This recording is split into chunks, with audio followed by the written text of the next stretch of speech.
I'd like to call to order the Gateway Board of School Directors regular board meeting Tuesday, August 15th, 2017. Please rise for the Pledge of Allegiance.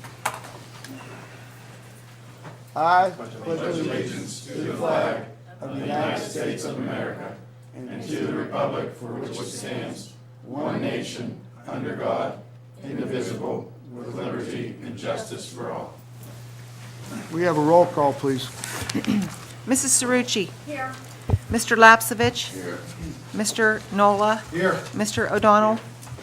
Mr. Ritter. Here. Mr. Stubenbort. Present. Mrs. Warning. Here. Mr. Williams. Present. Comments from residents on agenda items.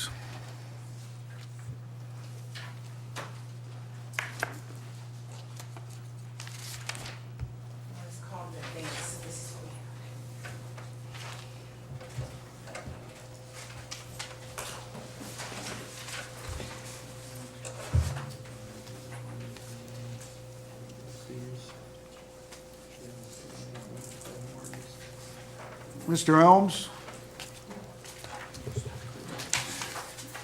Bob Elms, Monroeville, 1303 Foxbow Drive. I was quite disappointed to see that we've done a 180 on the equity director. We're back to where we were probably 6 months ago. I don't think it's the right way to go. I'm disappointed that you couldn't find somebody who could fill the position who is qualified. Certainly the students in this school district are going to be the losers from this decision. If you read your equity evaluation that was done a couple of years ago, I'm not sure a part-time position is going to do all the things that this school district really needs to be done. The achievement gap has been here since, at least 10 years ago, and it's time to make some real decisions to move forward and close that gap. If you keep playing around with this, you're definitely going to need a PR person to make something like this look good, because it's not going to look good. There's enough districts around here that are struggling that are looking bad, and I hate to see Gateway looking bad, but we need to show a real desire to move forward and not just stay in the where we are. Sorry to see this resolution on the docket. Thank you. Thank you, Mr. Elms. Scott Gallagher? He's on his way. April King?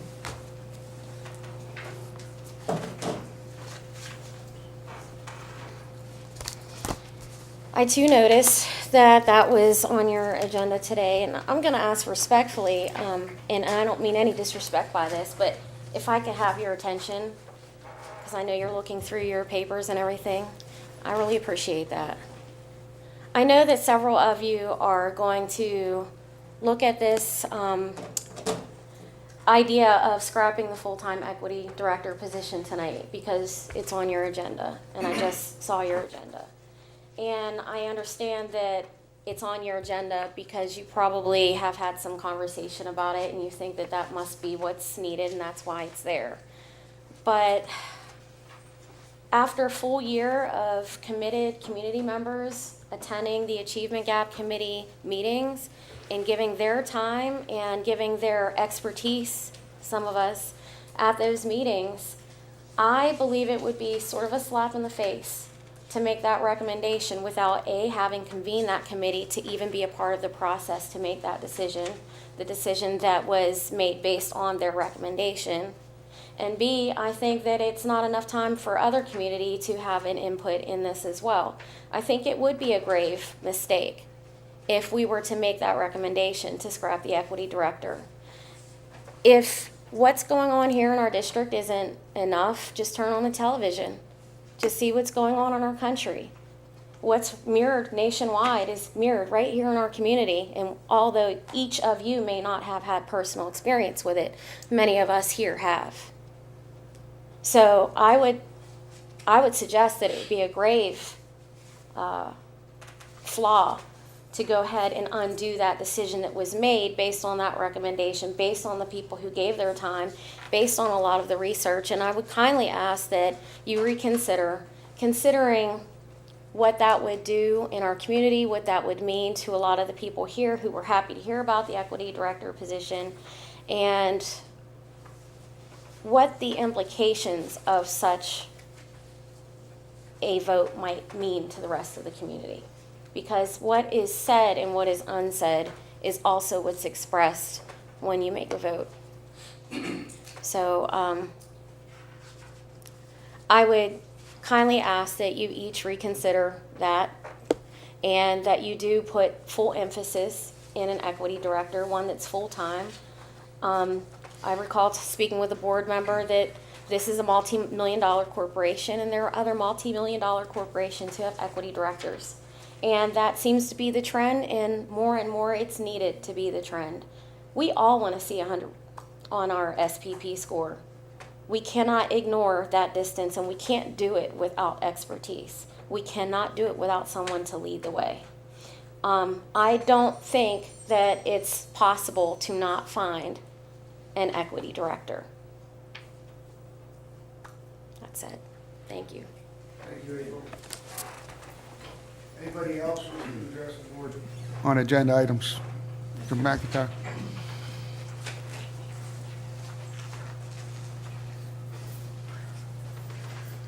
Rick McIntyre, Tilbrook Road. Just real quick on there's a couple things going on today that I want to speak on. Just real quick as far as the board resolution for the equity consultant, or however you want to word it. From what I could tell, it's word for word what was proposed by the administration in May. Is that about correct? This was a board member resolution, so I don't know exactly if it was. From what I could tell, it looks almost verbatim. I guess my question is, for you, Mr. Short, is this resolution supported by the administration, or are you still committed to finding a full-time equity director as the board requested? Throughout this whole process, because no vote has been taking place yet, we have been directed by the board to pursue a full-time equity director position.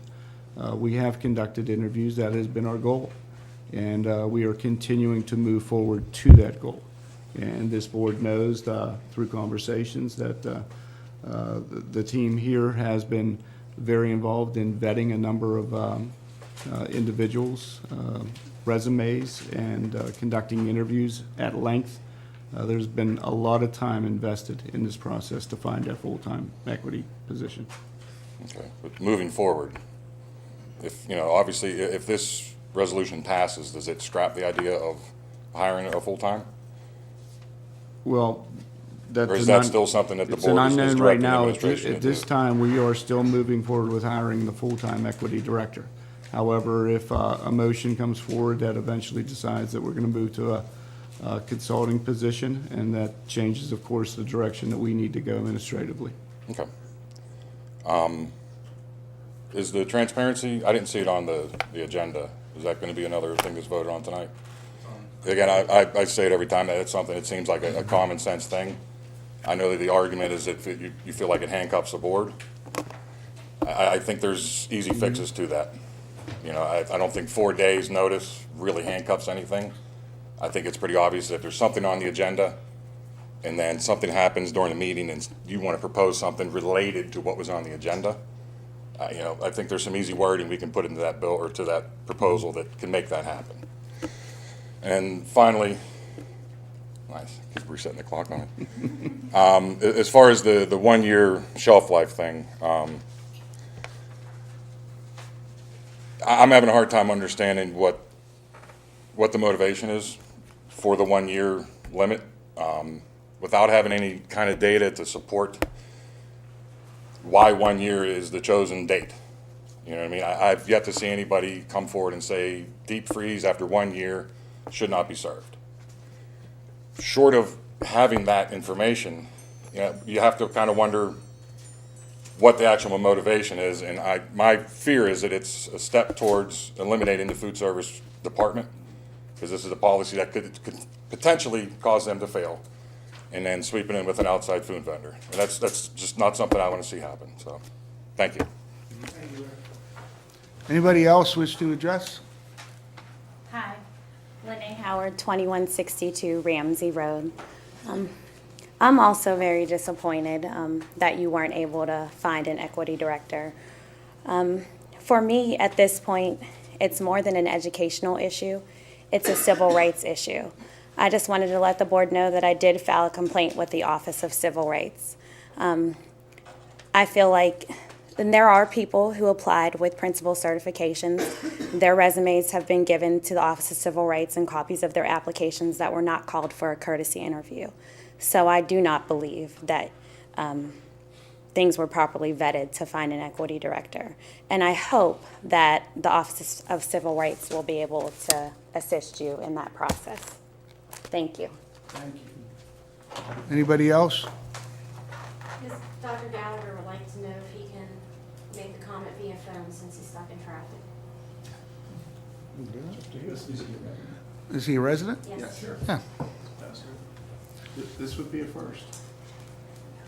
We're okay with this. Is he on his way? 'Cause we He was could on his also- way, but he's, How far away is it? Would be better. Yeah, we can hear it.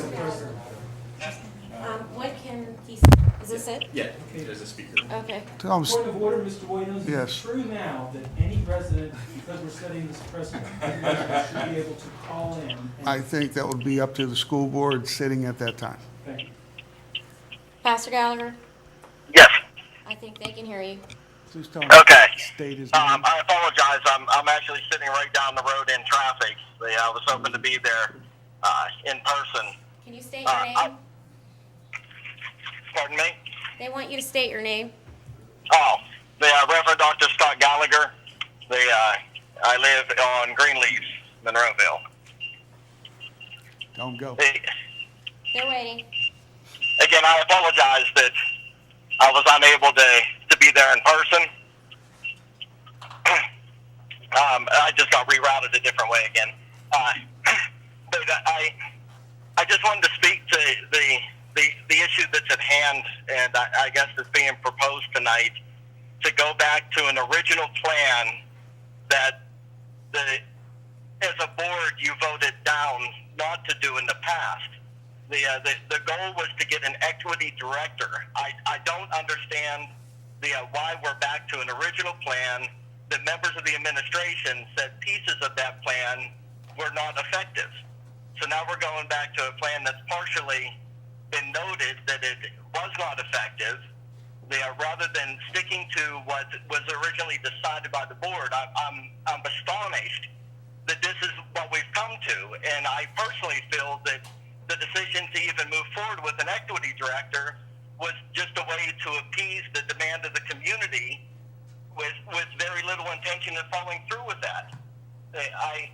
I happen to personally know a couple individuals that applied for this position, and to say that there weren't any candidates that met that description, it astonishes me. Granted, I wasn't part of any process or anything, but I don't know what we're doing and why we're taking two steps back once again to a place that we were 6 months ago. And I'm deeply concerned, especially in the climate of our country right now, to put ourselves once again and our African American students on the back burner, and that's exactly what this resolution would do. I apologize for the zeal and the frustration in my voice, but I'm extremely frustrated that we find ourselves here at this place again. And I would encourage us to go back to the original plan that was voted on, decided with very few dissenting votes, to hire an equity director. And if it takes a little bit more time to get someone, then so be it. Allow another 30 days in the process to make sure that we do what's best for the kids, not what's most convenient for us. I thank you for the time, and I hope to be able to see you in a few moments. Thank you, Scott. Thank you. Anybody else wish to address the board on agenda items?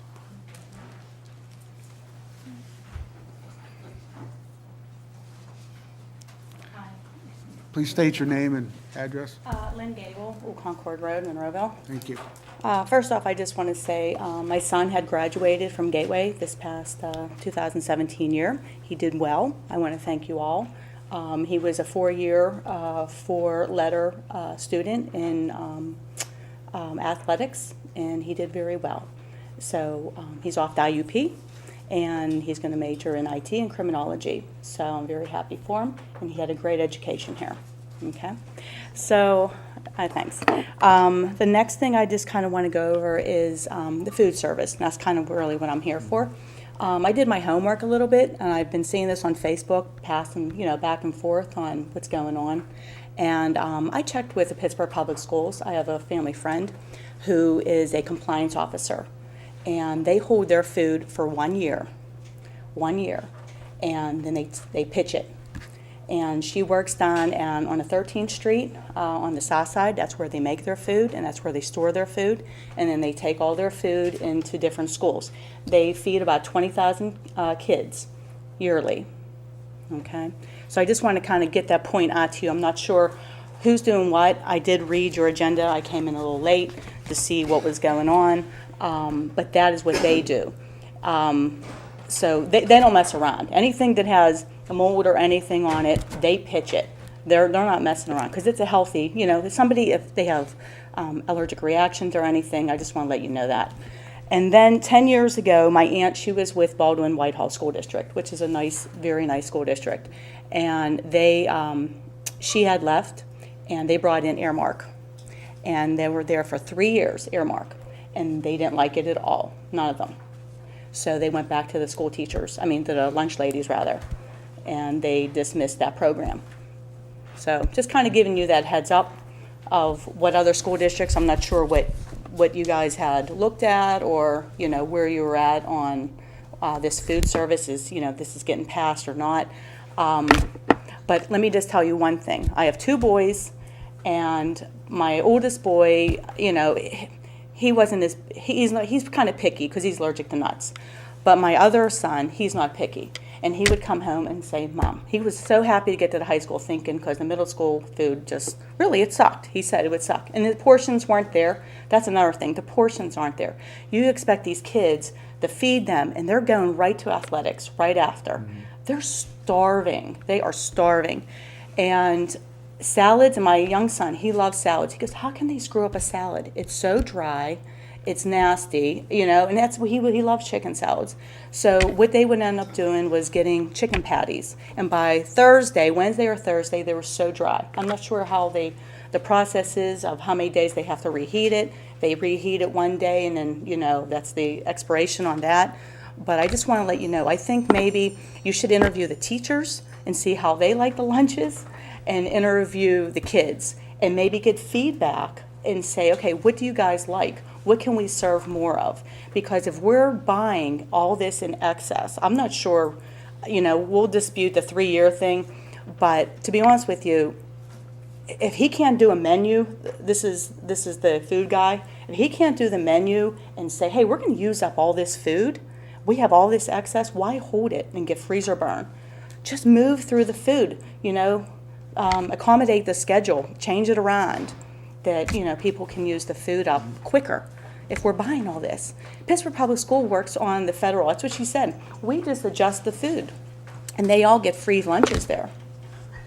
Okay? Thank you. Yep. All right, thanks. And I'm going to stay, hopefully won't stay too long, but I'm going to talk about another agenda.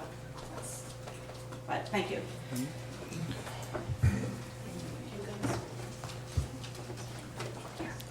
Thank you. I just also had another question, because I noticed that on your agenda, on the agenda itself, it says that this was a resolution presented by board members. And I just want to clarify for everyone here that this resolution was not the resolution of the Achievement Gap Committee. So the Achievement Gap Committee that met for well over a year did not propose a $30,000 equity coordinator. They proposed a full-time equity director. So just to make clear that those 20 of us or however that met on that committee for all that time, this is not our recommendation. Thank you. Thank you. Yeah. Anybody else wish to address the board on agenda items? Mr. Gottman. Thank you, I'm sorry. I couldn't see behind me. Curtis Lorraine Lewis, Burke, 805 Sweet Leaf Drive, here in Monroeville. You're hearing the anxiety in my voice, nervousness because I stand before you and I think to myself, you're the example, or so supposed to be the example for our children. You have a position in this community that when you tell the truth, we expect our children to do the same. If you tell a lie, you do not expect, and I won't accept a child lying. We come in here and you pass, a resolution was made, things were in place, trusting that we were moving ahead, getting past this thing that color does play a role in this. As the past president of the NAACP, President Emeritus, I want you to know I am deeply, deeply hurt and offended that this is still going on. Valerie, you got on this board because you took a stand when a black man who worked for this school was losing his job, so to speak. I would think, especially with you, that you would understand where we're coming from, and they made it very clear, in light of what's going on in this country right now, the last thing we want to do, is be a part of that is negative. We should be working together, united together, to improve as much as we can, possibly meeting the 100% that we're doing what's right by our children, leaving the politics out. And that goes for all of you. I point my finger because I'm saying, while I point at you, I've got those pointed back at me. I am really, really hurt. You and I talked. I thought that I had a relationship with you that was a board and my cross. I don't wear it as a symbol of dishonesty. I wear it trying to be the best person I can, and I expect when I give that to you, you would give it to me. Do unto others as you would have them to do unto you. And yet, we come in here, and here it goes again. That's my daughter, April. Dr. King, by the way. I have to be concerned when I open my mouth and speak because she's an employee here. But remember, what we're talking about right now, she worked on this how many years ago and brought it to the school so it would improve what was going on, bring us to a place where all of you and those who were before you and those that are yet to come can say, job well done, I did it, we did it. I hope you think about that when we leave here tonight. Because I want to be able to say to somebody, Monroeville is the place you want to bring your family, where your children should be in school. Thank you. Thank you. Mr. Gottman. Brian Gottman, 953 Garden City Drive. I'll try to be real quick here. As a new board member coming on in December, and with the school year starting at the end of this month, I just want to address the board. I sat with the Achievement Gap Committee and listening to what they had come up with. I've seen the research, and I sat at the meeting when we had the discussion about it and listened to your proposal and try to keep an open mind and see what was best. And at the end of the day, I felt that with 400 plus hours of research compared to what the board had, no disrespect, that's what you guys came up with, I was liking the Achievement Gaps decision. So when I saw it on here that they couldn't find any qualified people, I was pretty shocked by that. And so come December, when myself, Mr. McIntyre, and Mr. Kalkstein come in, we're going to inherit all the decisions that are made from here up until December. So I'm just urging the board that tonight and moving forward, that you guys make the best decisions, not just for, the students of 2 schools, but for the entire district, and what will work not just for today, but for the future. Thank you. Thank you. Anybody else wish to address the board at this time? Hi, Amy Bear, Ridgeview Drive, Monroeville.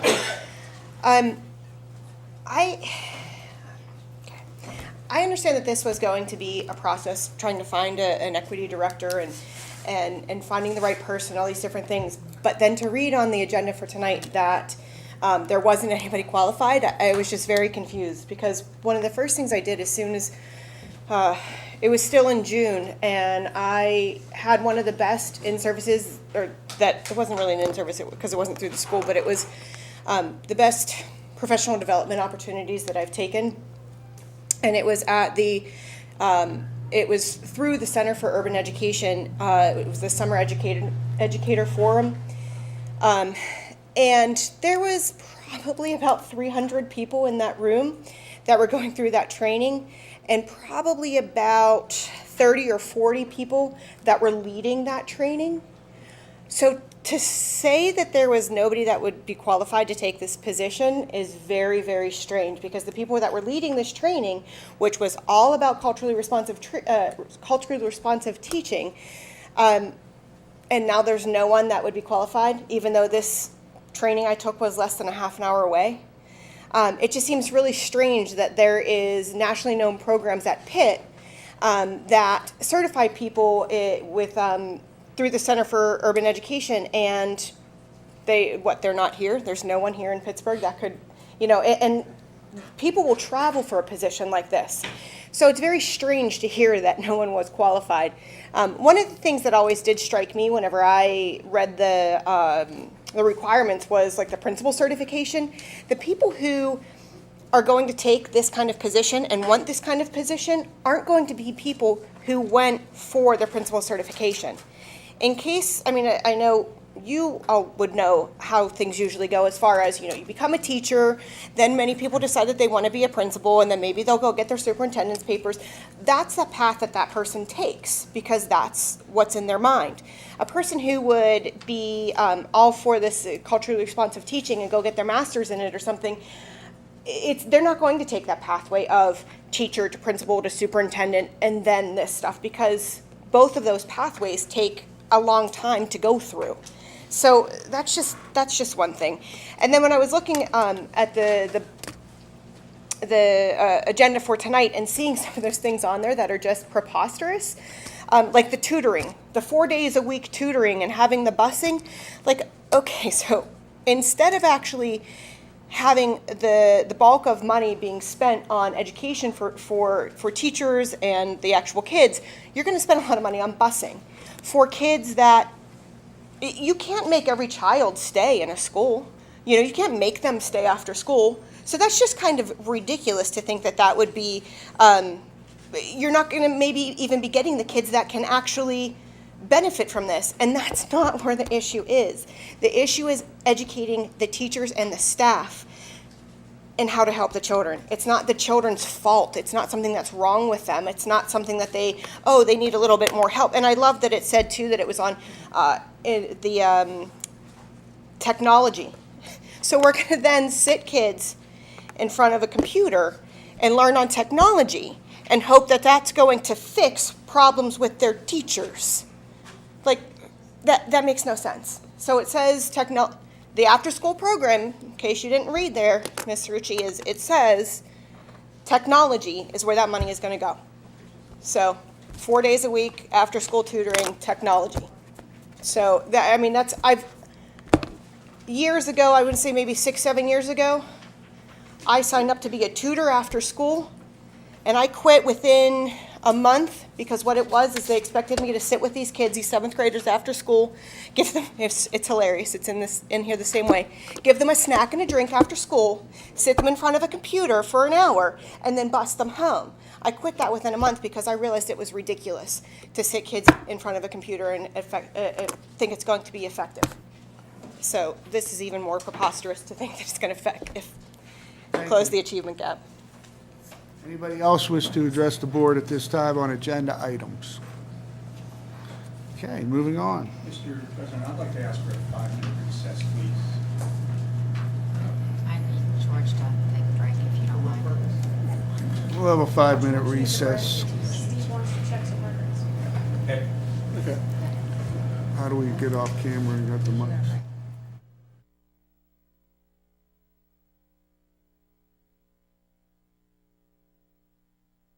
Back.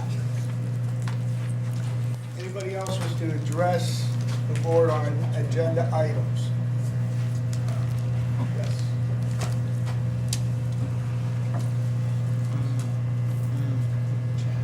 My name is Jeanette Beagle. I live on Wiltshire Circle in Monroeville. And I just wanted to make a quick statement in asking about the transparency that's on for the agenda. And I encourage you all to please vote to move this forward, because we as taxpayers, parents of students, everybody involved in this community, nobody likes to sit and rewatch the school board meetings and something being thrown on where some members have a chance to see things, some members don't. It's unfair to your fellow school board members. It's also unfair to the people you're here representing, to the students you're representing, that everybody deserves the right to see everything, to ask their questions, do their own research, and then make an educated decision, because that's why we elected you all to be in these positions. So I ask that you please pass this resolution to be put up, because we need it. Thank you. Thank you. Anybody else wish to address the board on agenda items? Seeing none, moving on. Section A. Mr. President, Yes. can I call for an executive board session for a few minutes? For personnel reasons? There's a motion and a second. We have a roll call. Mrs. Cerucci. Aye. Mr. Lapsevich. Aye. Mr. Nola. Aye. Mr. O'Donnell. Aye. Mr. Ritter. Aye. Mr. Stubenbord. Aye. Mrs. Warning. Aye. Mr. Williams. Aye. This time we'll go into executive.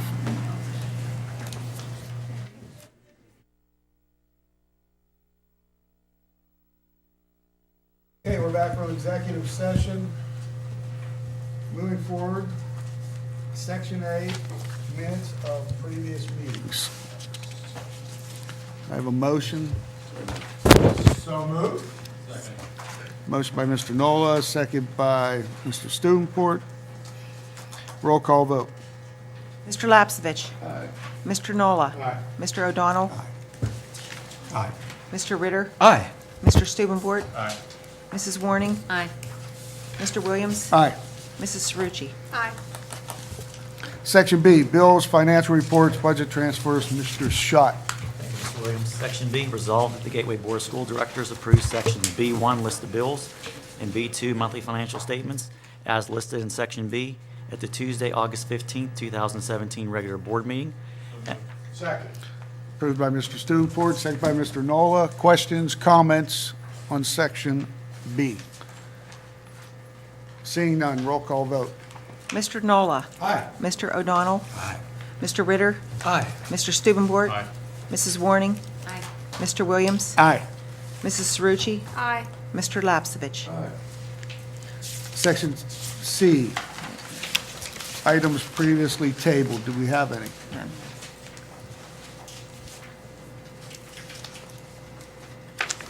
Seeing none.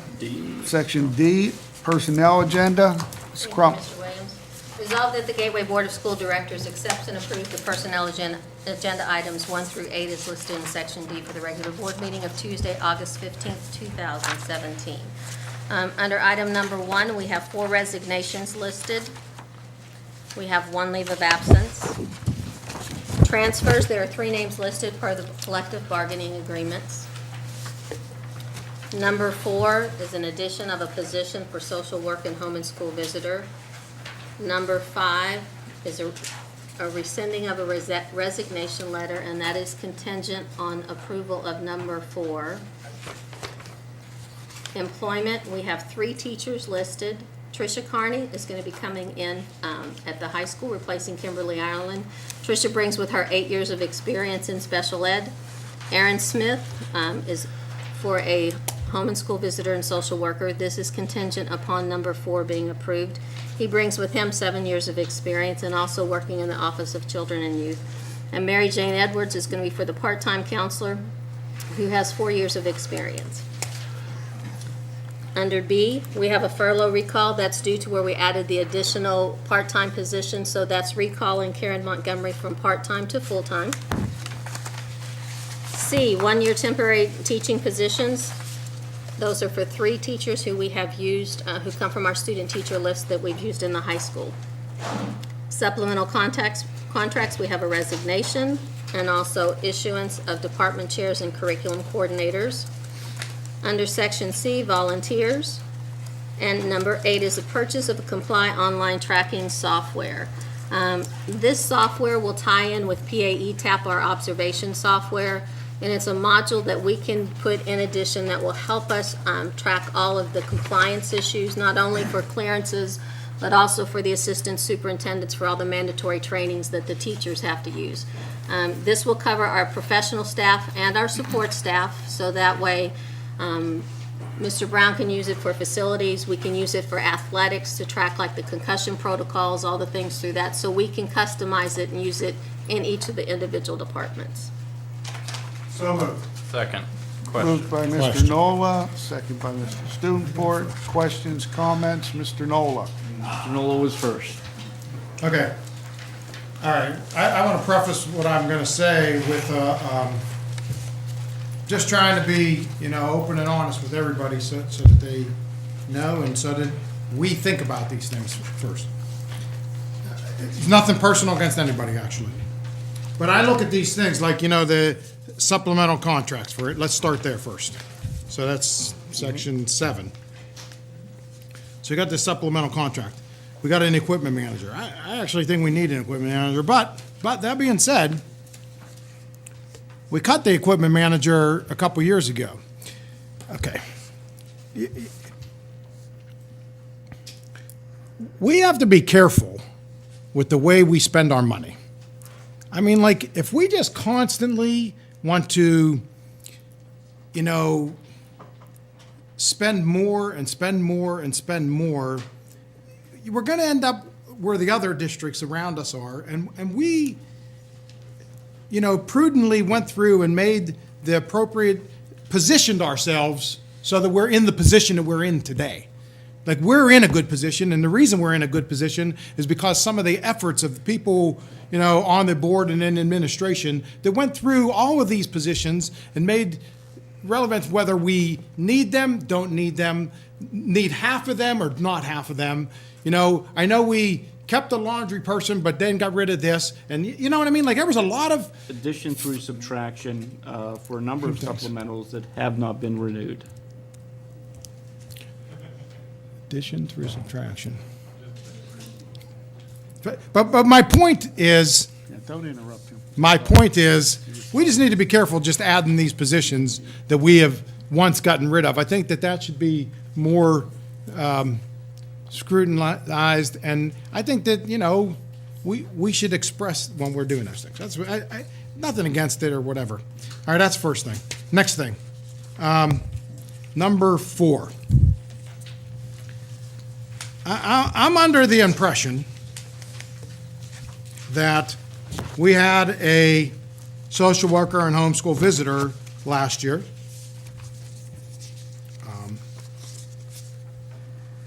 That is correct.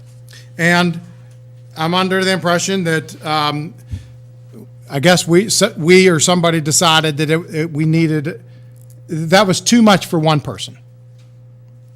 That is correct. But see, I look at this and I'm saying we're adding another full person. So were we like literally a full person behind, or are we only like a half a person behind? And maybe we should be doing this in a different way. I'm not saying the person we want to hire for this may be the best person in the world, actually. And that's fine. And maybe we need to do the full thing. But this is just another example of, we went from from 1 year to the next, we went from a one person to a two full person for a similar type of job. And I know that they do a lot of things, and they're taxed and work hard and do all their things. But maybe we need to give them help, distribute the work differently. I don't know that this is required, and I need convinced that it's required. I'm going to convince you a little bit. I just had to make sure I had permission to say what I wanted to say because it's kind of personnel. But so a lot of people out there don't, when we're in the boardroom, we talk a lot about having the right people on the bus. It's kind of a little slogan that I use, and I've even brought a little Matchbox car that's a school bus as a visual. You always want to have the right person on the bus. Well, we lost somebody in the school district that I think was the right person to have on the bus. Now, if you can bring that person back by hiring the second individual, you're getting a second win there, because now we're actually gaining back a really valuable employee that doesn't have to be trained, that knows our families, that's experienced with Gateway.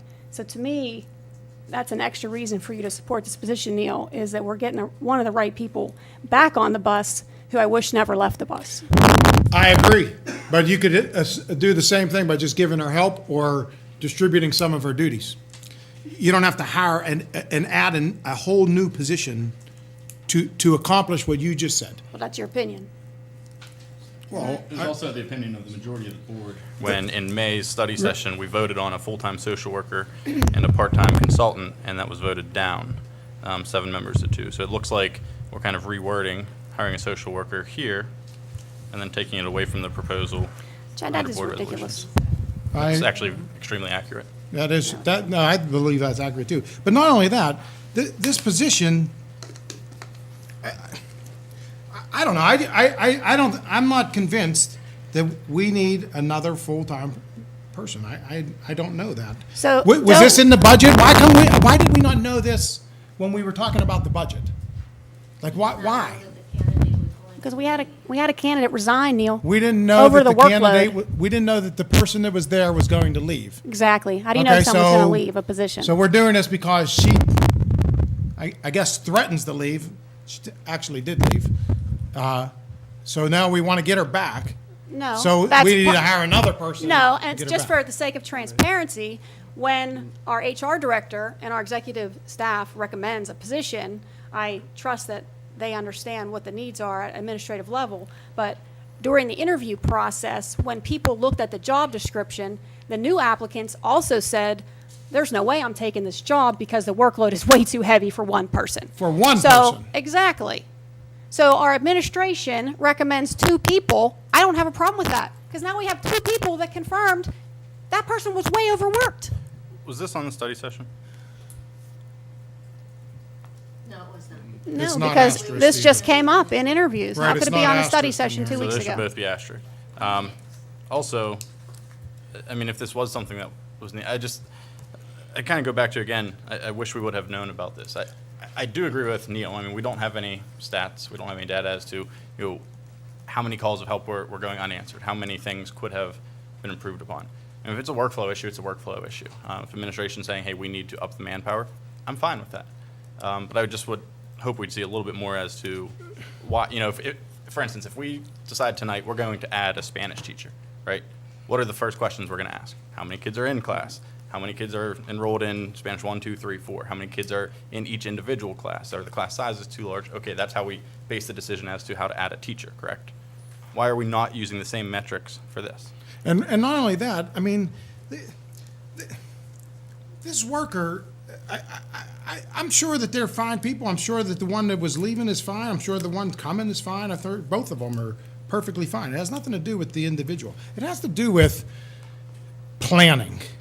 Like, if we knew that this was an issue, if we understood what was going on, if we knew that we needed another person, why, when the budget's coming around, when we're doing staffing, we just did it like a couple months ago. Why, actually, technically, it was only like a month and a half ago. Why didn't we, at that point in time, say we needed this? That's what's bothering me. We need to work better at planning, because I think that that's the problem. That's the crux of what I'm getting to. I'm not against the position.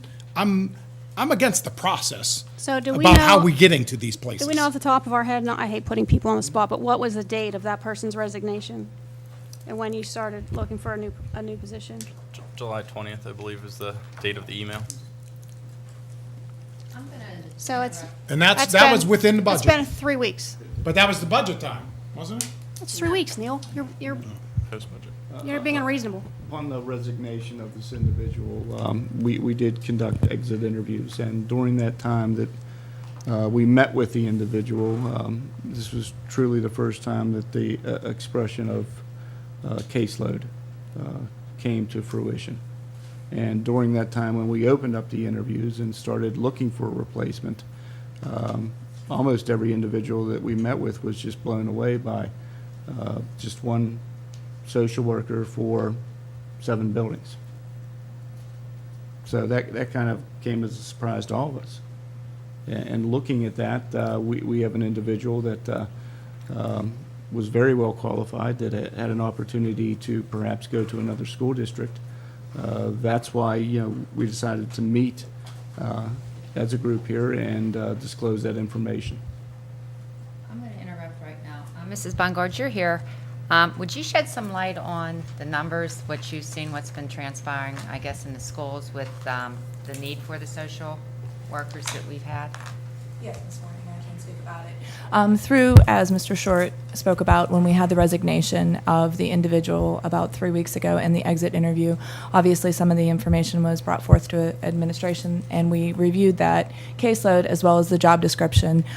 In reviewing that job description and the caseload of the individual that had resigned, we looked into this further, and also looking in neighboring schools, and neighboring schools do have some schools have 3 social workers, homeschool visitors, depending on the caseload, and I can look into more specifics if the board would like that information. But basically, after going through the interview process, speaking with the individual that went through that exit interview, it is a need, and looking at our students, the need continues to grow. We have almost 3,000 students in the district, and all of them have some type of need. And for one individual to be able to get involved with the students and the families to the level that some of our families may or may not need, we need more than one individual to do that. And when we looked at this for a recommendation for the board, we looked at a K-6 social worker and a 7-12 social worker. So, Mr. Nolan, to answer your question about that, the individuals would split the district. Because when we're looking at even timing-wise, hours and things like that, to have a K-12 person, this individual was working many hours after school hours. This individual was making calls 7 at night. Weekends.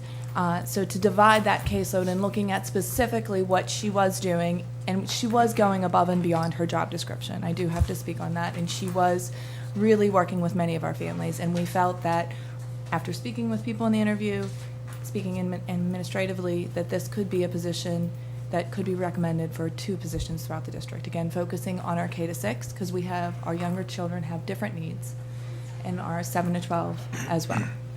I agree, and I'm okay with it. I just wish that we would, in all the things that we do, plan better in this sense. You just told me you talked to neighboring school districts and they said that. Well, why weren't we doing that before we had the problem? Like, we would have known that this person was having a problem last year. We shouldn't have needed her to tell us. We should have known it. Like, if we would have went to District X and they have 3 of them and we have 1, maybe we would have started thinking about it. And like, that's the type of stuff that we need to I don't want to throw anybody under the bus. I don't want to blame anybody, but we all just need to get better at planning and foreseeing what's happening, where we're moving, and how the district's changing. If we have more people coming in that needs these services, then we need to plan better for them. That's what I want to do. I don't like these things to just pop up like spur of the moment, boom, and then we need to approve it. That's the thing that irritates me about this stuff. I'm for this because you're telling me we need it. I'm okay with that. But I need us to work better, harder, at making these better decisions. And I would agree. I mean, I think both of you gave great reasons as to why it's necessary. I just wish it was, again, the information was put out there. Because I know we had a very hot topic item involving another social worker, right? So if this information is saying, hey, this is not what was proposed there, here's what it's going to be used for, here's why it's necessary, I just think it is a lot easier to understand, comprehend, and for us to look at and do some research on prior to. Now, will both of these individuals also be residency? Home school visitor. Yes, they're certified Yes. for both. Yes. Any other questions or comments? I've been chewing on this for a little while. This is, I- okay. That is, what is the scope of the school district?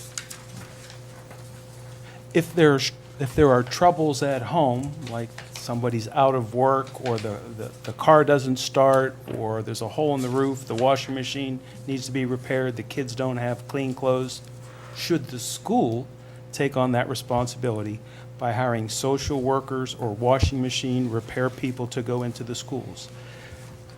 It might not be our job to hire a set of social workers, because if we do begin to take on that role, then the question becomes, how many should we take on? 1, 1.5, 2, 5, 10 social workers? Where's the end point? That's not to negate the fact that people have troubles. Perhaps the county would be a better resource for people that are having those troubles rather than the school district. So our taxpayer money, instead of going to the school district to hire social workers, would go to the county so that they could hire social workers. I'm just saying, we might be chewing on more than what we can swallow here by attempting to resolve this way. I like what Neil said. We need to examine our process, examine what the issue is, and get to the heart of the issue. So let's say we do hire 2 or 3 or 5 social workers.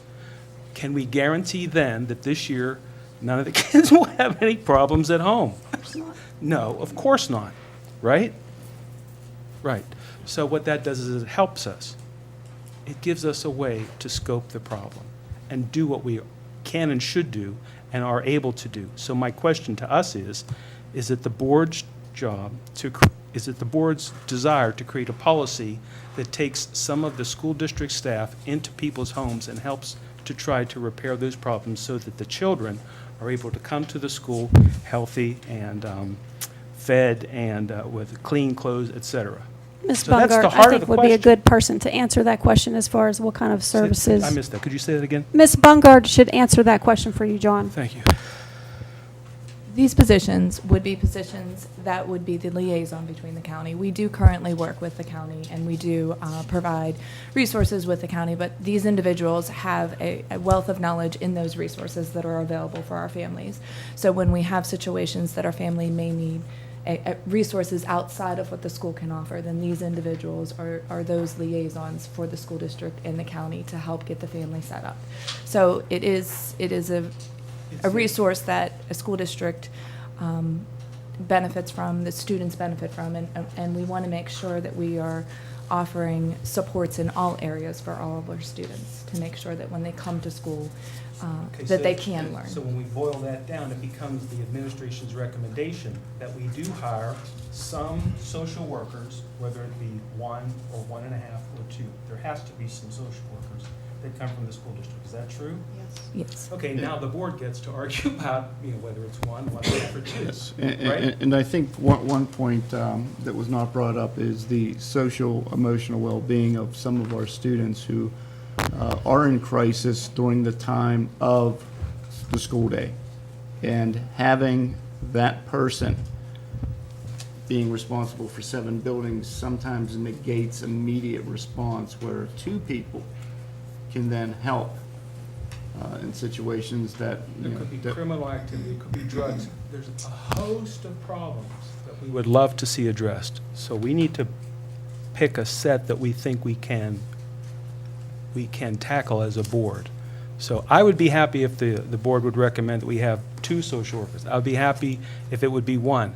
But I don't want the balance to be such that if we hire 1, they're so overwhelmed they burn out. That's not good. Or if we hire 2, that they don't have enough to do. So the board can't know that, the administration can. So we're looking for a recommendation from you. And, Thank you. You know, one of the things that you know, I think Mr. Williams touched on is the home and school visitor role in this process.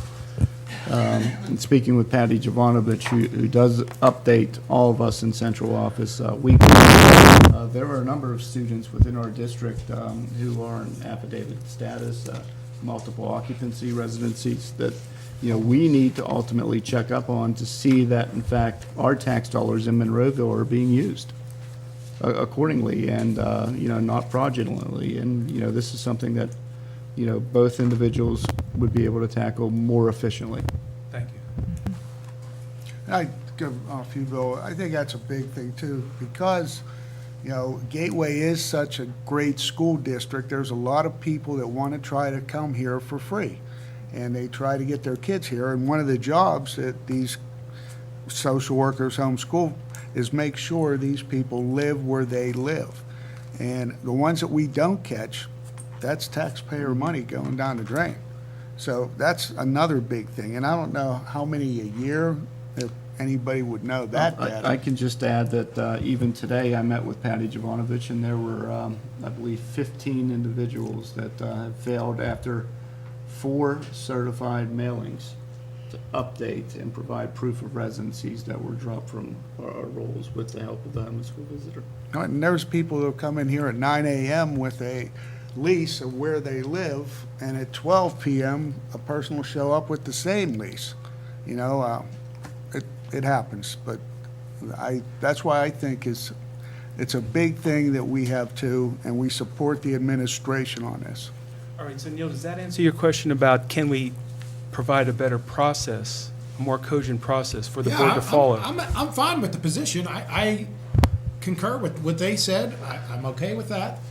I just wish I knew about it months ago. Thank you. Any other questions or comments under personnel agenda? Seeing none, we have a roll call vote, please. What do we vote? What's the vote? Personnel agenda. Section Accept B. the personnel agenda, right? Yes. Okay, thank you. Mr. O'Donnell. Mr. Ritter. Aye. Mr. Stubenbort. Aye. Mrs. Warning. Aye. Mr. Williams. Aye. Mrs. Cerrucci. Aye. Mr. Lapsevich. Aye. Mr. Nola. Aye. Motion Very carries. much. If you'll excuse me, I'm going to go make some phone calls so we can get them here by Friday. Section E, conference and conventions, we have none. Section F, administrative resolutions. Too short? Could I have Dr. Rossi take item number 1? I will take item number 2. We have educational service agreements to approve the following agreements: TCV Community Services, Wesley Spectrum, New Story Agreement, and the PA Educator Contract. Item number 2, facility agreements. We have approved, looking for approval for the Tamburitzins to use the Gateway Middle School Auditorium on the 24th. Also, I would like to add, if we can do so, for everyone here on September 18th at 6:30 p.m., a human trafficking internet safety program that will be run by Robin Mungo from the PA State Police, and also Dr. Mark Rubino, president at Forbes Hospital, and that's on September 18th at the Gateway High School Robert A. Reed Auditorium. I'd like to thank Chad for bringing that to our attention. Yep, and we'll get the word out there. We are looking, we have 2 groups that are interested to provide free daycare or babysitting during the event, because Forbes stated that the human trafficking talk is not intended for children. So we'll try to make sure we have free daycare there as well. Item number 3, Dr. Rossi. We have revised policy 203 for 30-day public display. Approve the 30-day public display of the revised policy 203, communicable diseases and immunizations. And item number 4, I'll direct Mr. Schott to take a few of these items. Item number 4 is the annual exoneration of district real estate tax collectors. This being for the 16-17 fiscal year, specifically in municipality of Monroeville, Mr. Patrick Fulkerson, total amount of $1,025,039.07, and the borough of Pitcairn, Sally DeRobio, $148,276.21. Item number 5 is the approval of the Title I, Title II, Part A, and Title III federal funds preliminary Allocation amounts for 17-18 fiscal year as depicted below. Total title funds, $895,601. Item number 6 is approval of quarterly and annual design, editing, and printing services from Krakow Communications, Inc. during the 17-18 fiscal year. And please note that change was made from the study session. The expenditure amount not to exceed $25,000 during the 17-18 fiscal year. That's depicted in Exhibit F. Next item is the district donation received from GE Power Conversion, Brian Newman, specifically of office furniture. Recipient was Kelly Ethorn. It can be utilized for staff at University Park and staff throughout the entire district. Again, the value is estimated several $1,000s. Next item is the approval of agreement with First Steps Driving Schools instructors to conduct the end-of-course skills test for district students enrolled in a driver's education program, as depicted in Exhibit G. Next item, number 9, is the annual Eastern Area Special Schools 17-18 budget. The Eastern Area Special School Joint Committee 17-18 budget and resolution number 2017-1 ballot and resolution number 2017-2 as depicted in Exhibit H.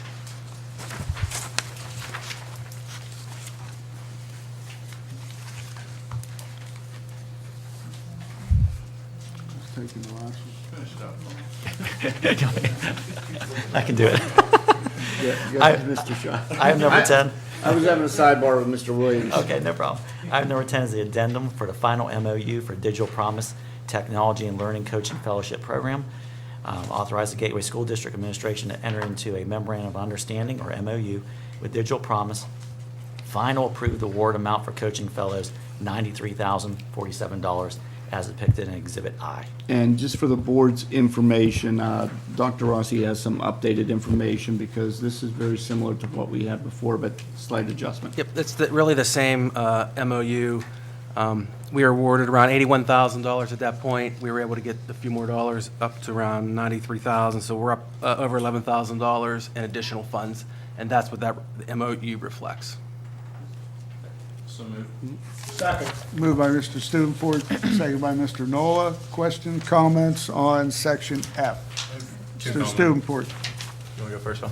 Yeah, I just again want to thank Mrs. Ethorn for her getting the donation from Brian Newman Corporation, GE Power Conversion. The furniture is really nice. I've seen it throughout the district. It fits in perfectly, and I again thank you to GE Power. If I could just also add, I did reach out to Brian Newman, a Gateway graduate, and offered our thanks from his school district. And, he was just very thankful for the education he received during his time here at Gateway, and was very happy to give back and will continue to give back and really offer his services. He's involved with GE, as you've seen through the motion here, and really wants to get involved in the STEM program here at Gateway. So we're continuing to have that dialogue, and we're very grateful for our graduates and what they've done for our district. Very good. And I think everyone on the board agrees with that. That's good stuff there. I had a few questions, and it's probably not even on most people's minds here, but the PR. I agree we need PR. I agree that there are certain things that are lacking within the district. I just don't know if the mailer is the best option. I think everyone that lives within the Gateway School District understands how great of a district it is. If you talk to parents, you talk to students, talk to alumni, like you just mentioned with Newman, yourself, myself, I mean, alumni are very, very proud of the district. Those who live within the community are very, very proud of the district. I don't know if that should necessarily be our focus, and I just, probably not a popular opinion, but that's fine. But I think we should look at spending that money more wisely. For instance, I travel a lot with work, and I took pictures on here. It's not going to do any justice to show them on here, but if you go up to the Cleveland Clinic, right, they have a pedestrian crosswalk similar to the one up at the sports complex, and it has a picture across the entire thing that says, U.S. World News Report, the exact same thing we got, except they're #1 in cardiology and #1 in Ohio for orthopedic surgery and whatever their specialties might be. I think money would be better spent doing something like that, because not only is it affecting members of the Gateway School District, but when people come to a basketball game, football game, they're seeing that. They're seeing right in their face, very, very large and proud. Here is a school district that is excelling in, top 10 in the county. We could put on their first school performance profile, top quartile in the state. U.S. World News Report silver medal, bronze medal, elementary schools that get all these awards. I just think money would be better spent doing that than a mailer. I can let you know that is Mr. Brown still there? Looks like Chad was reading our minds because we've been working with a company that has finished, if you want to call it, production templates on those seals and Gateway School District High School across the bridge at the sports complex. Very good. So that would be going up there very soon. Those are things that I would like to see. The mailer, again, I'm just my personal preference. I'm not completely sold just because I think if you ask a lot of the parents here, they know we have a darn good district. They know, educationally we offer a great product. I think we need to brag more outside of our own community for other people to understand. You go into other municipalities like Upper St. Clair, they have the big billboard of their accomplishments as you're going in. Cranberry, same thing on their little, well, it's not little, it's like a huge monument as you get off the turnpike there. So those are just things that I'm glad we are now pursuing. Student Board, you're reading my mind because I've also reached out to the municipality to get their bylaws on signage as far as what is allowable as we're coming off the Parkway onto 22 and 48 to a welcome to Monroeville, home of the Gateway School District sign with our accolades on Top it. 10 in county. Okay, very good, thank you. Chad, can I just add to it? Since it says quarterly, I mean, I think we could all, as a board, agree to reevaluate the publication after the first quarter. And if we want to change direction with Krakoff, we probably could. Absolutely. Yeah, because we did something similar to this, 2 years ago, probably for the 3 years preceding that, the state of the district, which I thought was a good document because it's just edible, right? You have a 15-page document that you can see. Here's the accomplishments. Here's what is going good. I think I forget which one of our newspaper friends back there did like a quick little snippet that showed all the teachers that were furloughed, and there's mass hysteria every time there's a teacher furloughed. All of the teachers were brought back, and we actually hired 3 additional teachers. Like those are good things to put out there for the public to see. I just don't know if quarterly is the best, and again, that's just my. Yes, previously the district did partner with Monroeville. I believe it was in Monroeville magazine. Is that still out there? Yeah, it's still around. We did purchase a number of pages, but we found that to be ineffective. So this was something that would just merely gauge really the efforts based on the awards of the kids and recognition. It is in no way, shape, or form meant to combat the negative press that's always been floating out there. So it's something that we want to do to just highlight the accomplishments of students. That's fair. I just hope that, as with everything we do, we just continuously evaluate it, look at its effectiveness. Absolutely. Agree. Any other questions or comments on section F? Seeing none, roll call. Mr. Ritter. Aye. Mr. Stubenbort. Aye. Mrs. Warning. Aye. Mr. Williams. Aye. Mrs. Cerrucci. Aye. Mr. Lapsevich. Mr. Nola. Aye. Mr. O'Donnell. Motion carries. Resolutions presented by board members.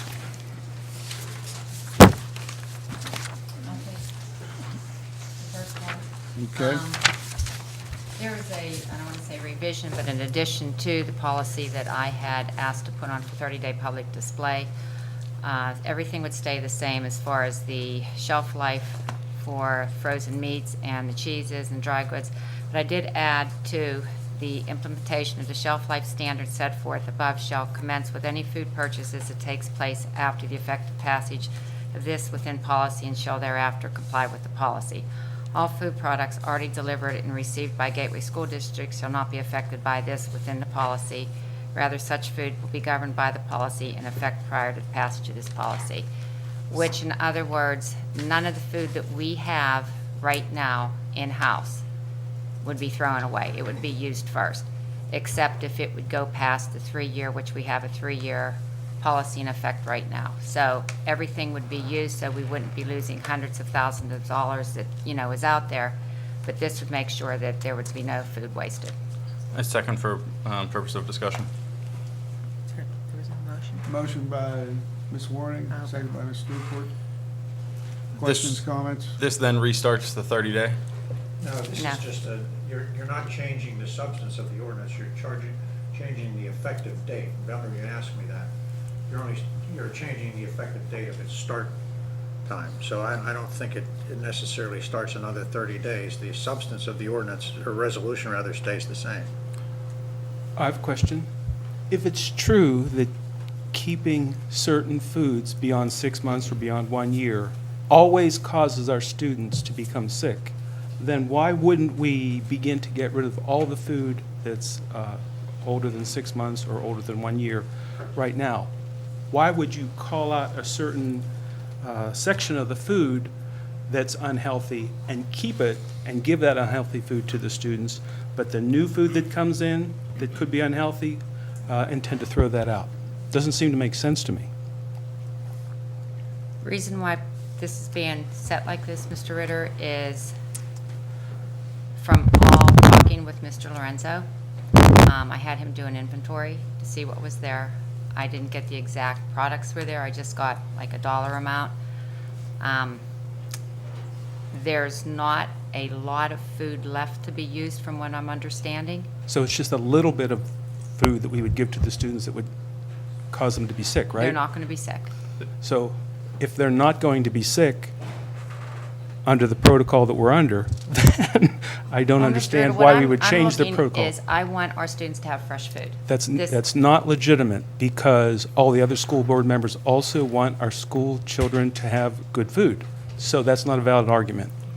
Well, this is my concern. This is what, So the inventory is 77,000, correct? That wouldn't be like a little amount. Is that accurate? But first, do you agree that all the other school board members want the students to have good and healthy, high-quality, I and would safe hope so. food? So the answer is no, but you hope so. Right. I cannot answer for other board members, Mr. Okay, so Ritter. I ask you not to answer for the board members. I ask you, what do you believe about the school board members? Because you said you want the students to be receiving high-quality and safe food. Doesn't that imply that there could be some other school board members who don't want the students to receive high-quality, safe food? Mr. Ritter, I can't answer for other board Okay, members. Then I will. I will say that all the school board members want our students to receive high-quality and safe food. In order to carry that out, we've elected to create certain policies that rely on the experts who have created protocols and standards by which our food service people can purchase and use food. Those standards and the school service personnel have followed those standards in such an exemplary way that no students have ever gotten sick. But we want to change that. Instead of having no students become sick, we want to change that, right? Isn't that what you want to do? Continue. Okay, I'm continuing by asking you to respond to the question. Wouldn't changing a policy that works and works well be an incorrect path for the school board to follow? We never had a policy with a effective date. We put a 3-year policy into effect. The policy was, it pointed to the standards that are laid out by the U.S. Department of Agriculture, the federal department, the FDA, researchers from the National Centers of Health Statistics, the CDC, all the food service organizations, the personnel who are experts, the people who certify, the county organizations who certify people to come in and perform the inspections.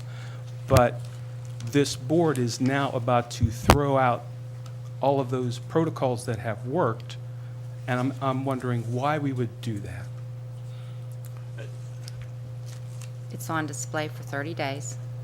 I'm not Okay. asking whether it's on display for 30 days. I understand it's on display for 30 days. My question is, why throw out a policy that has worked and worked well I would and will like- cost money? Because if it's true that we should throw it out, then let's do it. If we do it and it turns out that we were wrong, then shouldn't the board be held accountable? That is, shouldn't the board also pass a resolution to hold ourselves financially accountable for any money that's lost if it turns out that we do something incorrect? I have a few different questions, and if you don't mind, John, Let's just let that hang in the air. No one has ever proposed that right before. I hate the idea of proposing that. That is, that the board hold itself accountable for some of the decisions that it creates that causes turmoil for the food service department. So that's what's at stake here, and that's why I'm arguing so passionately, because I talk to professionals too. Talked to one today in a lab coat. I laid out the proposition that we're proposing right here. The person said, essentially, that's ridiculous. They take pride in their work. The food service personnel take pride in their work. They know what to do, and they've been doing it well. It makes no sense to stop following a policy that works. Do we have any data? I know last meeting we had requested data. Do we have any data that? Yeah, I requested the data, and Mrs. Warning said she would provide it. Do we Would have you any- like it? Data from Mr. Lorenzo? No, the data stating that 1 year is the best option. 1 minute here.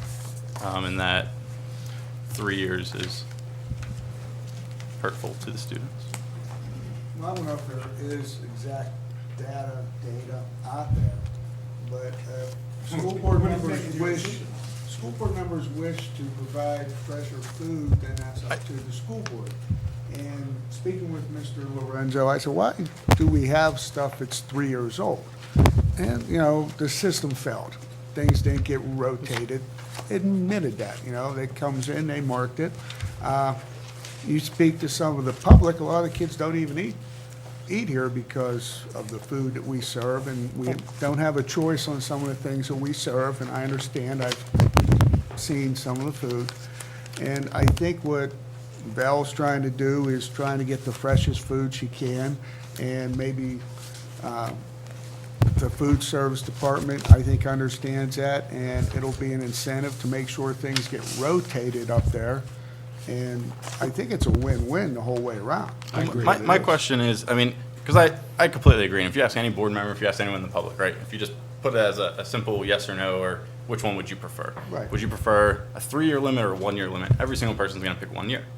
If you then ask the exact same people, would you prefer a 1 year or 1 week? Everyone's going to pick 1 week. Right. And if you ask, you know, do you want farm to table? Everyone's going to pick farm to table. As to whether or not the students like the meal, I can guarantee you every student at that high school would prefer a McDonald's meal over a salad, whether it be from the high school cafeteria, whether it be from Panera. The like, you know, the taste, the things like that, when you're used to eating unhealthy food, which obviously a lot of us do, right? You would obviously prefer that McDonald's meal that you get prior to football practice than any meal served. You know, like the fries are being baked because that's healthier for the students. They're not offered pop, where you go to, you know, McDonald's, you have a 5-year-old getting, you know, medium that's this big of Coca-Cola. Of course they prefer McDonald's. So I think from the standpoint of, are we giving healthy food, we need to look at statistics. We need to look at, okay, is storing that food harmful? Is there deterioration of nutritional value? You know, I've done way too much research on this. It's actually mind-boggling that we even had to look at the difference between a freeze, a flash freeze, a deep freeze, so many darn freezes. And, you know, you look at the water crystals on a deep freeze are so small that it doesn't tear up the meat, it doesn't change the taste, it doesn't change the nutritional value, whereas when you slowly freeze something, buy it from, you know, Giant Eagle. Someone said, oh, well, why don't we buy stuff from Giant Eagle? When you buy stuff from Giant Eagle, you're buying it, you're taking it from the freezer, you're bringing it over here, it's going to start to thaw a little bit, and then it's going to freeze again. That's actually worse for people. You might think it's fresh because you just got it from Giant Eagle and it was only on the shelf for a week. That's actually worse than a deep frozen meal from the get-go. So we have no data. Do we have an answer as to what would happen if we lose money, like Martin, Mr. Shaw, and Mr. Short had said would most likely occur?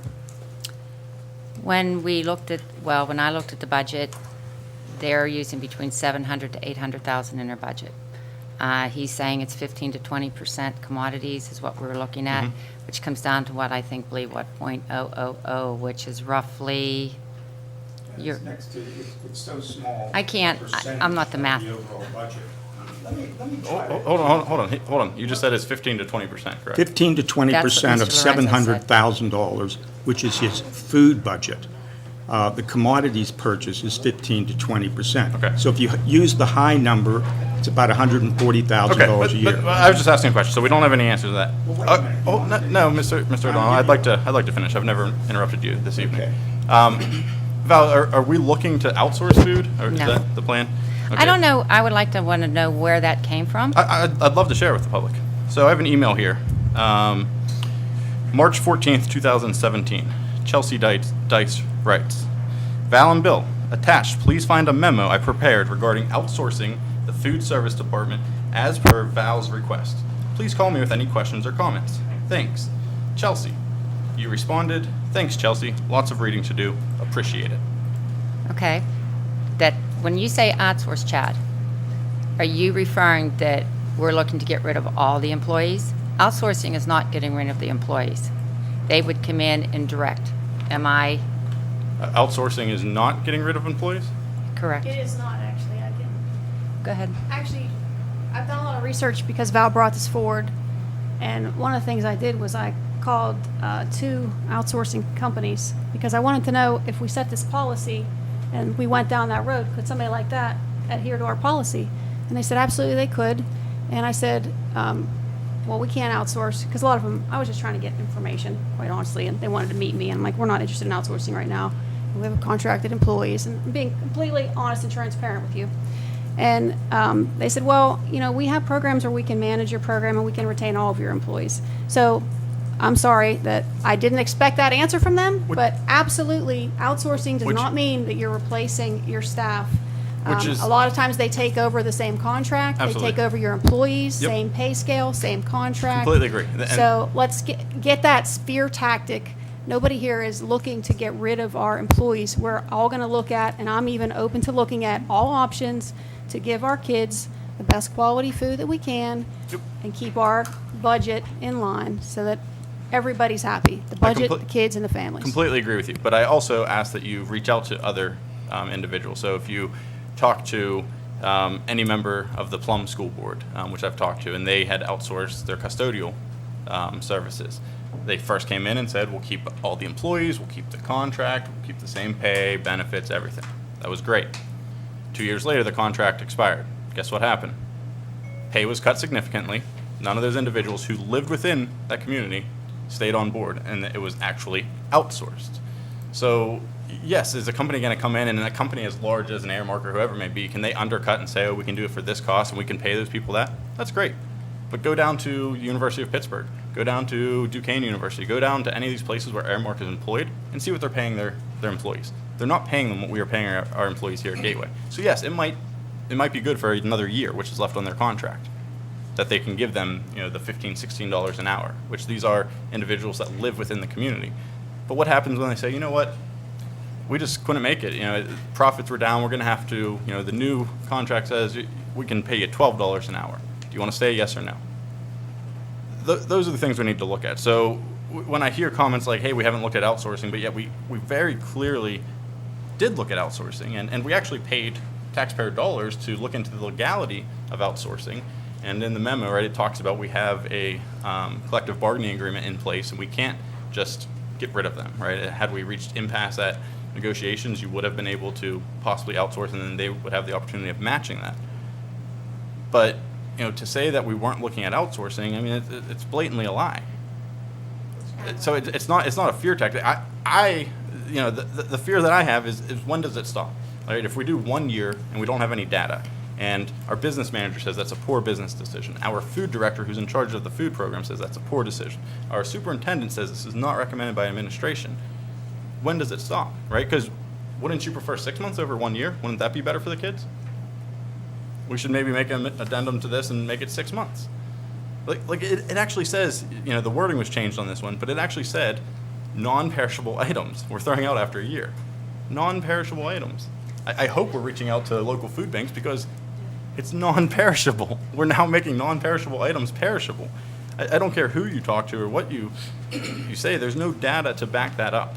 And to throw canned goods that can, you know, be in storage for 5 years and are in, you know, bunker storage and pastas and things like that, you know, and if you understand purchasing, right, when you buy in bulk, you receive a reduced cost. That's pretty generalization, but pretty accurate, correct, Mr. Schott? Yeah. So we're able to buy these products at a lower price point, which benefits all of our employees because they're able to get paid, they're able to stay on staff, right? We had to actually eliminate one position last year because we were not making the profits, and a lot of that had to do with healthier food options, not selling Diet Pop, not selling the large cookies, etc. But now we're putting another government mandate on them with no backing, no statistical data that says anything is happening. And all this is about is commodities. I would be fine with this if we take out non-perishable items and we take out commodities purchases, because that's really what this is about. Can I comment? Chair, are you done, Chair? Yes, sir. Okay. It was my understanding that the reason this is being presented, this motion is being presented, is because several board members felt strongly that throwing out the food that was currently in our possession wouldn't be the best thing to do financially. And so, correct me if I'm wrong, Val, but this addendum was drafted to assuage those concerns. So we'll use up the commodities that we have now, and when they're exhausted, then they'll follow the policy of the board. Isn't that basically all this is about? That's basically all. Okay, that's just all that this was drawn for, all right? And I disagree with it Okay. and all of it, because the U.S. Department of Agriculture has created protocols for all types of foods, and we should follow their recommendation, not our board resolution with the addendum here. Okay. That's my contention. Sure. Any other questions or comments? We So have a let me roll- ask George. You were on the phone last time we talked about this, and we were having trouble hearing you. Do you remember that? Okay. About, what are we talking about here, the food? Yeah, about the food. And we were wondering what your objection to this was, and you weighed in. You mentioned that you had walked through the meat lockers and you saw some cheese and meats that didn't look right, and you didn't want to serve any bad foods to the students. Is that true? Yes, sir. Okay, thank you. And were those, have any foods that were unsafe ever been served to our students here, to your knowledge? Not in my knowledge. Right, not to mine either. And foods do go bad. Of course they get mold, they get old, they smell funny, and the food service people never serve them to the students. I like that, so why would we change that? Why do you want to change that? Only thing that disturbed me with my walkthrough was the food that was 4 or 5 years old, and then we had present food there too. I was wondering why we weren't using the old food before the new food. I like your thinking there, because it should have been rotated and it wasn't, and somebody slipped up and it was caught and dealt with, right?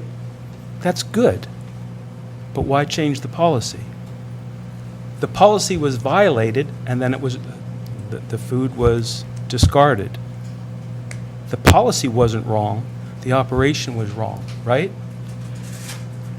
Yeah, the operation with all the Right, and so when blue somebody... cheese and everything, yeah. Right, when somebody messes up, you need to get that, it's a black mark against you. And that's okay, people make mistakes, don't they? Everybody, every teacher, every person, every board member, we make mistakes. We shouldn't change the underlying protocol because of that. We should deal with it and move on, right? Yeah. I just want to read something that I had received. The inventory reporting requirements from the US FDA, they had said consistent with inventories not to exceed a 6-month supply of any USDA foods without approval. State agencies administering are required to use, there's certain forms that they have, inventory management register, to report any food items in state and state contracted warehouses that exceed 6 months of inventory. They're talking about foods that are donated, which commodities, I don't want to say are donated, but we get them at a very low cost, which should not exceed 6 months of the inventory. I could print this out, I had it. I don't know where I left it, but I can print that out and give it to you. Any other questions or comments? US FDA. United States Department. Can we have a roll call vote, please? We are not voting. This isn't a vote, this is just a resolution. Yeah, it was a motion and second. Has it been on display for 30 days since 2 weeks ago? No. No, it's This to is to change change Oh, I see. the 30-day. Yeah. I see, okay, thank you. It's the add. Yeah, to change the 30-day display. Right, the language of, to add number 4. Way, correct. Yeah, that's all this is to change the And- language. And I guess, actually, before we go to roll call, I just want to explain my vote, because I know during roll call it's a long time. I'm actually going to vote for this, because I believe this is actually less asinine than the first one, because we're now at least keeping the food that is healthy still and serving it. So that's, I'm not for the 1-year policy, just wanted to explain that. I'm caught in a pickle. Roll call, please. Mr. Stubenbort. Aye. Mrs. Warning. Aye. Mr. Williams. Aye. Mrs. Cerucci. Aye. Mr. Lapsevich. Aye. Mr. Enola. Aye. Mr. O'Donnell. Aye. Mr. Ritter. Aye. Motion carries. I have another resolution, if that's okay. Excuse me, before we go on, you can see that we've invested a lot of time in this discussion. I'm discussed out of this. It's on 30-day notice. If the public could weigh in, please, that would help the board, because we know what we think. We've said it out loud a couple times. We've discussed it the way we should, out in the open, a good, hearty discussion. But we need the public to weigh in. This is a 30-day public display, so let's have the public weigh in. So what you do is you get your email, you get your telephone, you call us up, you let us know what you think. That will help us, okay? Thanks. Okay, no, I have another resolution because I don't want you guys coming back to me. Resolution of the Gateway School District establishing a policy concerning the introduction of board petitions and resolutions by individual board members. Whereas individual Gateway School Board directors from time to time present proposed resolutions and petitions to be considered by the board at its study session or regular meeting, and whereas there is a desire of the Gateway School Board to provide notice and an opportunity to study the proposed resolution or petition in advance by the individual directors, now therefore be it resolved and enacted this, we'll leave the day open. 15th day of August. No resolution or petition presented by an individual board member can be considered at a study session or a regular meeting unless the entire board has received at least 7 days' notice of such a future presentation, and each board member is provided an actual copy of the petition or resolution to be considered by the board at the next meeting. This is I just have, there's a little bit more. Section 2, the policy may be excused only when 2/3 of the majority of the school board shall vote to consider such a resolution or petition at a study session or regular meeting without such prior notice. Section 3, all resolutions or parts of resolution which are inconsistent herewith Can you Uh, are slow down hereby- on section 3 and please reread? It's not on my page. This is a new one. She's just making this up. No, I'm not making up, I'm reading. No, making it up. Section 3, all resolutions or parts of resolutions which are inconsistent herewith are hereby repealed. Section 4, if any section, clause, provision, or portion of this resolution shall be held invalid or unconstitutional by any court or competent jurisdiction, such decisions shall not affect any other section, clause, provision, or portion of a resolution so long as it remains legally enforceable minus the invalid portion. I make the motion to approve my motion that was actually changed to 7 days as opposed to 4. Motion to approve? No, in a second, I was Wait. actually just coughing. I'll second, sure. Wait a second. You didn't cough. I have the floor with my cough. Oh, she didn't make a motion. Motion, I, 2 seconds. well, now, wouldn't it be heard, you second? Well, she didn't say I make a motion, so I so moved it. I made the motion. I seconded it. Okay. She's actually making the I'm motion. Motion making the approved by motion. Mr. Stubenport, Okay, there you second go. by Mr. O'Donnell. Question, comments on the motion? I have a few. Thank you. Hopefully you vote accordingly. Thank you for changing it to 7 days instead of 4 days. And hopefully this Groundhog's Day shenanigans continues for the next one that we discuss, which is the equity coordinator. So, thank you. Any other questions or comments? I'm sorry, I'm not able to find it in the Yeah. It packet is that was not. handed. there? She just brought this from the floor. It's more or less Chad's resolution, except instead Changing of, from 4 days. Except for it was to 7 days. Yeah, the reason it was And voted there was down like 3 times two prior, they more wanted 3 more sections. days. transparency resolution. Has the public been given a paper copy of this either? I haven't. They've had everything except, no, they've had everything except the day change. Correct. They had the whole policy. It's Chad's transparency resolution, John. She Except just for 7 added the days. days from 4 to 7. It's been I'm going not sure on. about these We've been last two voting things. on this for 3 months. I think they're okay. Correct. They just- Can you tell me how the last 2 things We're went added. on there? What last 2 things? Because we only have section 2. I don't have a problem with that. Those are, Forced de mesure, is that how it's pronounced? It's just legal things yeah. like standard legal Section 3 and things that Section you 4 put is in. the typical verbiage found It's under the same most as motions. Chad's. Correct. Okay. Only I changed it from 4 That's the only change. Yeah, that's exactly.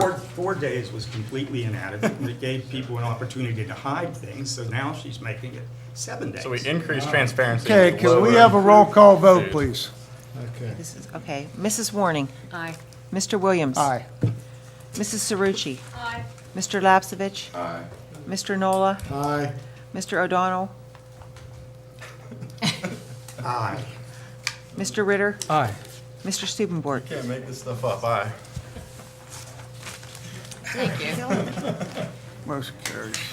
Any other board resolutions? Whereas the Gateway School District's administration has advertised and interviewed numerous candidates for full-time equity position, and whereas no qualified full-time candidates have been identified to date, and whereas the Gateway Board of School Directors desires to no longer delay initiating this important program, now therefore be it resolved that the Gateway Board of School Directors directs the administration to implement the following. 1, create a district-wide policy to be approved by the Gateway Board of School Directors to establish equity goals. 2, to create a Gateway Equity Team. The Gateway Equity Team will consist of the following: diversity consultant, culturally responsive pedagogy consultant, secondary principal, elementary principal, assistant superintendent, secondary teacher, elementary teacher, and 1 parent. 3, Cleveland Stewart Elementary and Evergreen Elementary Schools will serve as the pilot schools to begin during the 17-18 school year. 4, implement the Charlotte Danielson's framework for teaching throughout the district and crosswalk the content with culturally responsive pedagogy. 5, deliver professional development that establishes a clear connection between Charlotte Danielson's framework for teaching and culturally responsive pedagogy. 6, provide diversity training to all staff members within the Cleveland Stewart and Evergreen Elementary Schools. Additional diversity training will be delivered to all teachers within the Gateway School District as part of the 3-year comprehensive plan. And 7, deepen the emphasis on parental and community involvement to ultimately have a positive impact on the student engagement and achievement. And then there is a breakdown of expenses. My motion. I second for purpose of an amendment. Motion by Mr. O'Donnell, second by Mr. Stubenport. Questions, can I comments? ask- I make a Can I- motion that can- we amend it where it says Achievement Gap Committee recommendation to Steve O'Donnell's recommendation. That is my motion. And the reasoning behind it is I have 2 documents here. One is the Gateway Achievement Gap Committee agenda for January 31st, 2017. On page 14 of 17, it shows the Achievement Gap Committee recommendation. Number 1 says $125,000 equity director, full-year salary. Exhibit number 2, or letter B, whatever we want to call it, is the Achievement Gap Committee mission, which is a very large binder. On page 13 of 16, again, it states the Achievement Gap Committee recommendation number 1, $125,000 equity director, full-year salary. That is my motion. Is there a second? Second. Motion is second. Question, comments? Roll call. This is to amend, correct? Yes, just to change the name. Mr. Williams. No. Mrs. Cerucci. No. Mr. Lapsevich. Aye. Mr. Nola. What are we changing the name to? Just Steve O'Donnell's recommendation. I don't like that either.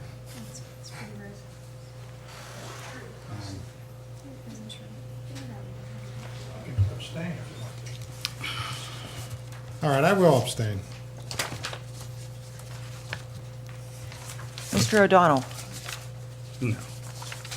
Mr. Ritter. Aye. Mr. Stubenborg. Aye. Mrs. Warning. No. Motion carries. And we don't No, have, it we don't didn't. have 5. I'm sorry, motion Fails. fails. I'm sorry, What fails. was it? 4, 3, and 1 abstain. Okay, now that the original motion's on the floor. Question, comments on the original? Yes. Hey, May I? you I may, was part of the committee. yeah, but that shouldn't matter. But go Well, I ahead. was there. I was there. You're right, go ahead. The recommendations from this committee have changed multiple times. I remember your recommendation, seeing full-time equity in your spreadsheet for $124,000. I remember that. Okay? I also, in poor Steve's defense, have this email that I sent myself August 24th, and it was the close of the GAP committee. And I said, Last night at the end of the meeting, I summarized what I was hearing from the committee as their top recommendations for raising the achievement gap. And Ms. Neithamer asked me to email that out to everyone. What I heard was the following 6 solutions. 1, the group would like to see diversity training offered to the staff. 2, equity goals/policy should be created for the district. 3, an equity team or person, consultant, hired or delegated depending upon qualifications. 4, pilot school program for one school to test recommendations. 5, culturally responsive teaching, the overwhelming method supported to raise the achievement gap. And 6, some type of program created to reach out to homes of the underperforming students. That was the initial committee recommendations. And this is a committee this is not time for public comment, I'm sorry. It's my turn to comment right now, and I'm commenting on this, okay? I lost my train of thought. What's the date? What was Okay. the date of that? August 24th. This was August 24th, 2016. Okay, and you Oh, said- wait, my point was that this committee has continually evolved and changed recommendations, and recommendations continue to change. And in regards to the budget estimate here, this is just cost estimates for budgeting purposes. This isn't us directing any type of equity coordinator on how to run the program, because there is no way that I can speak and tell somebody how to run an equity program in the school. I want to hire the correct person and have them really create the program and off of our guidance, off of the committee's direction. It was our job as a committee to kind of set direction and give input, but the person in the team that's going to carry it out are the ones that are going to have the ultimate decision-making authority. And this program can change, and the position can change. You know, we started off with a part-time position, then we went to a full-time position, and now we're back to a part-time position, and everybody's upset because they say there's no transparency, okay? Let me finish. So the problem is that we passed a motion to search for a full-time director. We did that, and as a board member, I trust the information that my administration gives to me, okay? The assistant superintendents, the HR people came back to us and said, no full-time person is qualified for this job. 2 weeks ago, I felt many people in the audience say, we really want to have somebody in place before school starts. I heard that loud and clear. So Mr. Short came back to us, and there's questions and accusations that some people know there's some type of deceit against our employees and our administration, that we're not telling you that there's qualified candidates out there. I take offense to that. I will defend my employees, and if there's something that they've done that's wrong, it will certainly come out, but I trust that there won't. So the story is that the Department of Education said that you must have somebody with a principal certification in this position. That's the bottom line. That's what the Department of Education has told my administrators, and that is who I'm going to listen to. Now, yes, if you cannot find that position, we talked about this in executive session.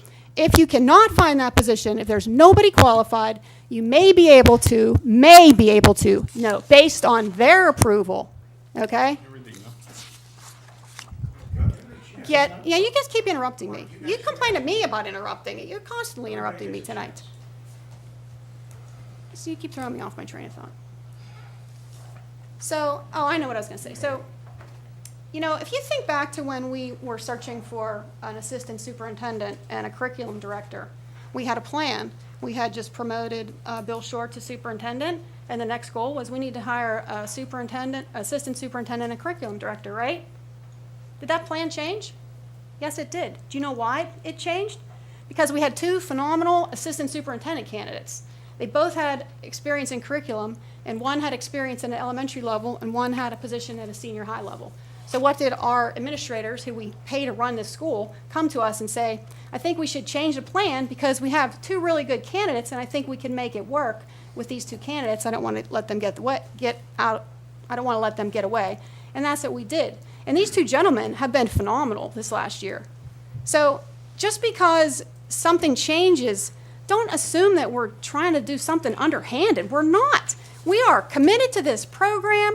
We're looking to hire an individual. We have found a very good candidate with a principal certification who is willing to do the job part-time. That's the bottom line. I have two comments. Can I have the floor? Okay, I'm going to respectfully request my colleagues to just allow this to go to vote. I understand, and everybody in the audience understands, that some members of the board would like to move to a full-time position. Other members of the board might want to support the motion that's on the floor right now. But we have spent an enormous amount of time discussing this. I think all of the relevant points of view have been put on the table. I understand and respect other points of view. I hope you understand and respect mine, and I would just ask the chair to move it to a vote. With one last comment. Just because we start out with a part-time or consultant position does not mean this is not going to grow. We are in the beginning stages of something we've never done, and none of the schools in east suburbs have done this. Okay? So please look at this as a step in the right direction. This district is doing more than anybody that I know in the entire east suburbs is doing to try to show commitment to this issue and raising the achievement gap and having an equity committee or a person or a consultant, and the program's going to grow and develop. And, you know, everybody has their ideal candidate, and, you know, I'm sorry if your right candidate wasn't the one that was chosen or wasn't my candidate, but I'm going by the recommendations of our administration. If they bring forward a good person, I think it's time to move forward. And can I ask the chair if we can vote? For sake of transparency, since we had two dissenting votes, You cannot interrupt. Can I ask the chair? Unless a point of order is made. Because a question was addressed by a board member to Mr. Williams. And I am pleading that we present our side. I hear everybody, and I understand this is a sensitive issue. And from the get-go, there were people on this board that didn't want to even support the GAP committee. They said it all starts at home. And there were people, when Steve asked for money, they said that's not going to happen, you know. And we've come this far, and I think that it's time just to vote on it, whether it gets voted through or voted down. We move on from here. This is a start. I'm glad we're starting something, but I think this has been hashed out enough, and we could be here all night. And I do let people speak on, and let them go over their times all the time. And the amount of time that we've just spent on stuff, I think it's time that I put my foot down and move on so we can start our school year off with the people we need in place and trust our administration. That's why we pay them, and we pay them well. And, you know, they're here every day, in and out. We're here when we have a chance to be here. So I would suggest that we move on to a vote. I very respectfully make a motion that we further discussion. And I'll second. Motion, You just proceed to a vote. roll call vote. Oh. So what, the motion is to proceed with discussion. Okay. Don't worry about it, that's how That's the parliamentary rule. procedure works. Yeah. We're voting on Chad's motion to continue discuss more. discussion. You understand that? It's called Robert's Rules of Order. Okay? Well, no, he's right. Call the actually, roll. but, Okay. Okay. Mrs. Cerrucci. Mr. Lapsevich. This is to continue discussion. Yes. Mr. Nola. Aye. Mr. O'Donnell. No. Mr. Ritter. Aye. Mr. Stubenbort. Aye.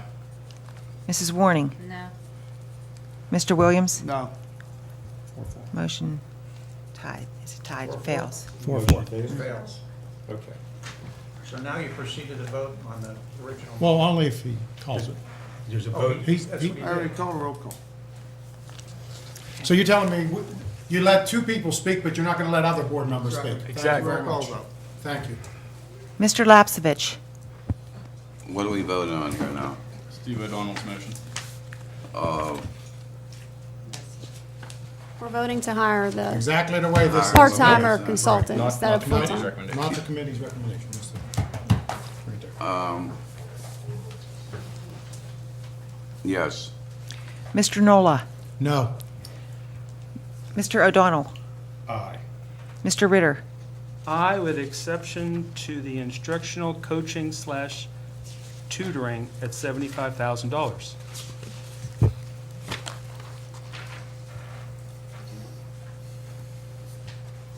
Okay.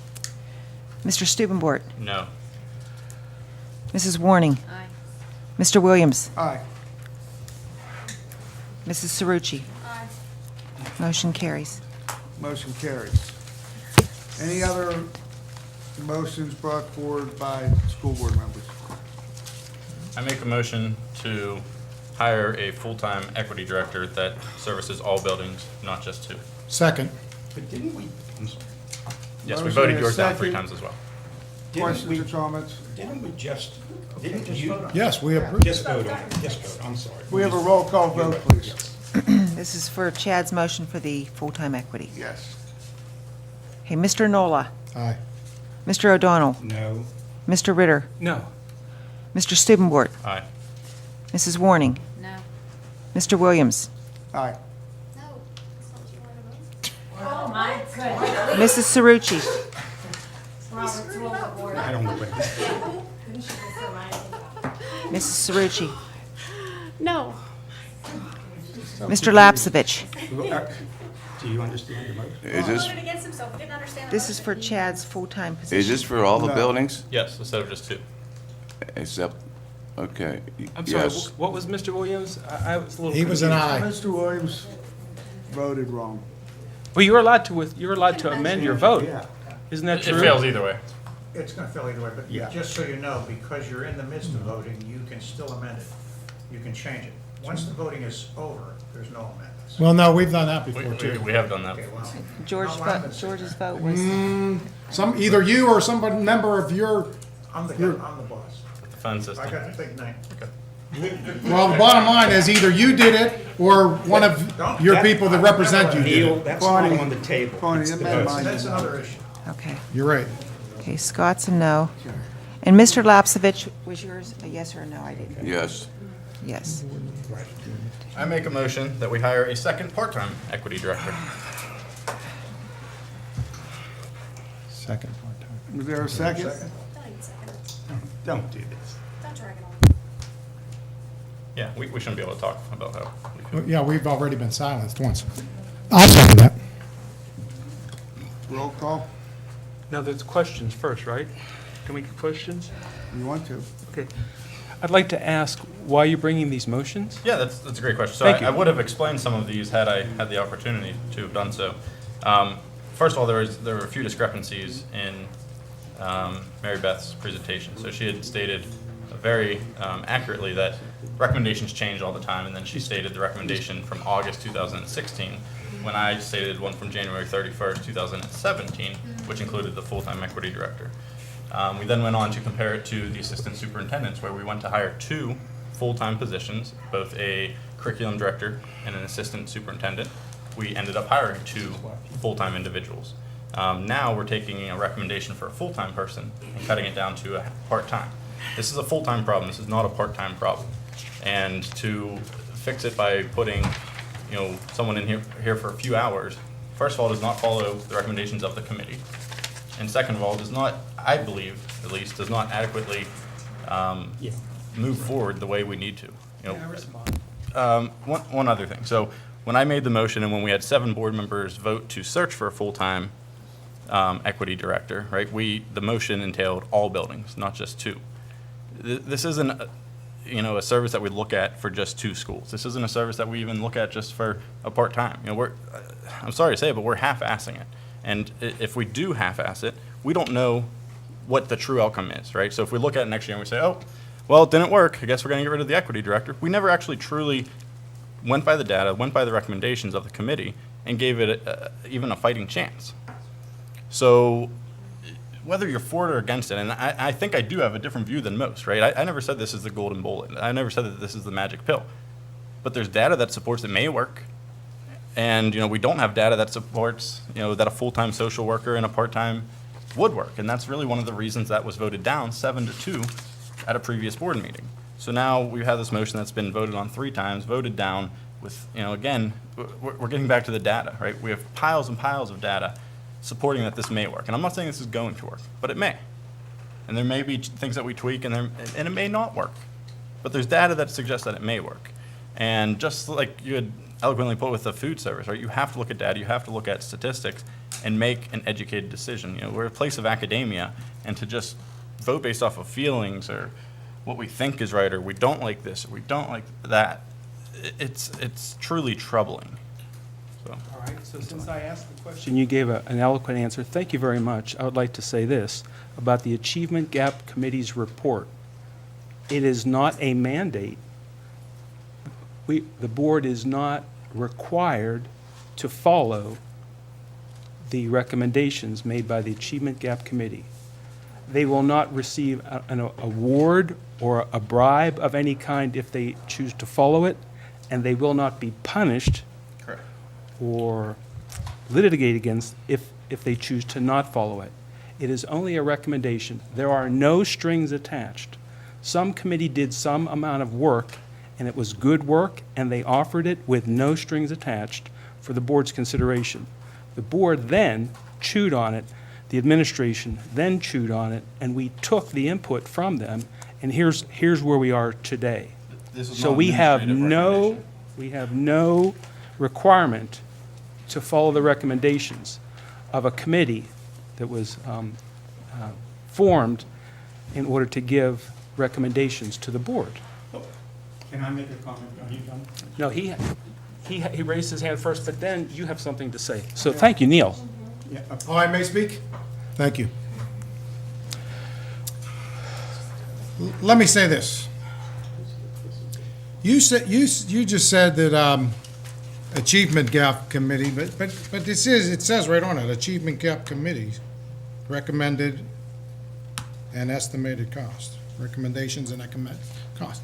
And I'm here to tell you that hogwash. I mean, you could say whatever you want to call it. I don't want to call it Steve O'Donnell's either. That's why I didn't vote for that. But the answer is, I remember earlier tonight, we had a situation and I asked, so we changed directions. And the answer to me was no. And I'm like, wait a second.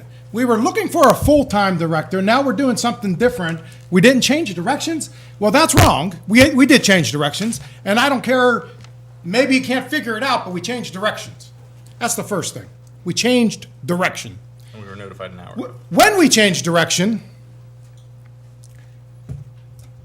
I guess we've decided that now this is a part-time position.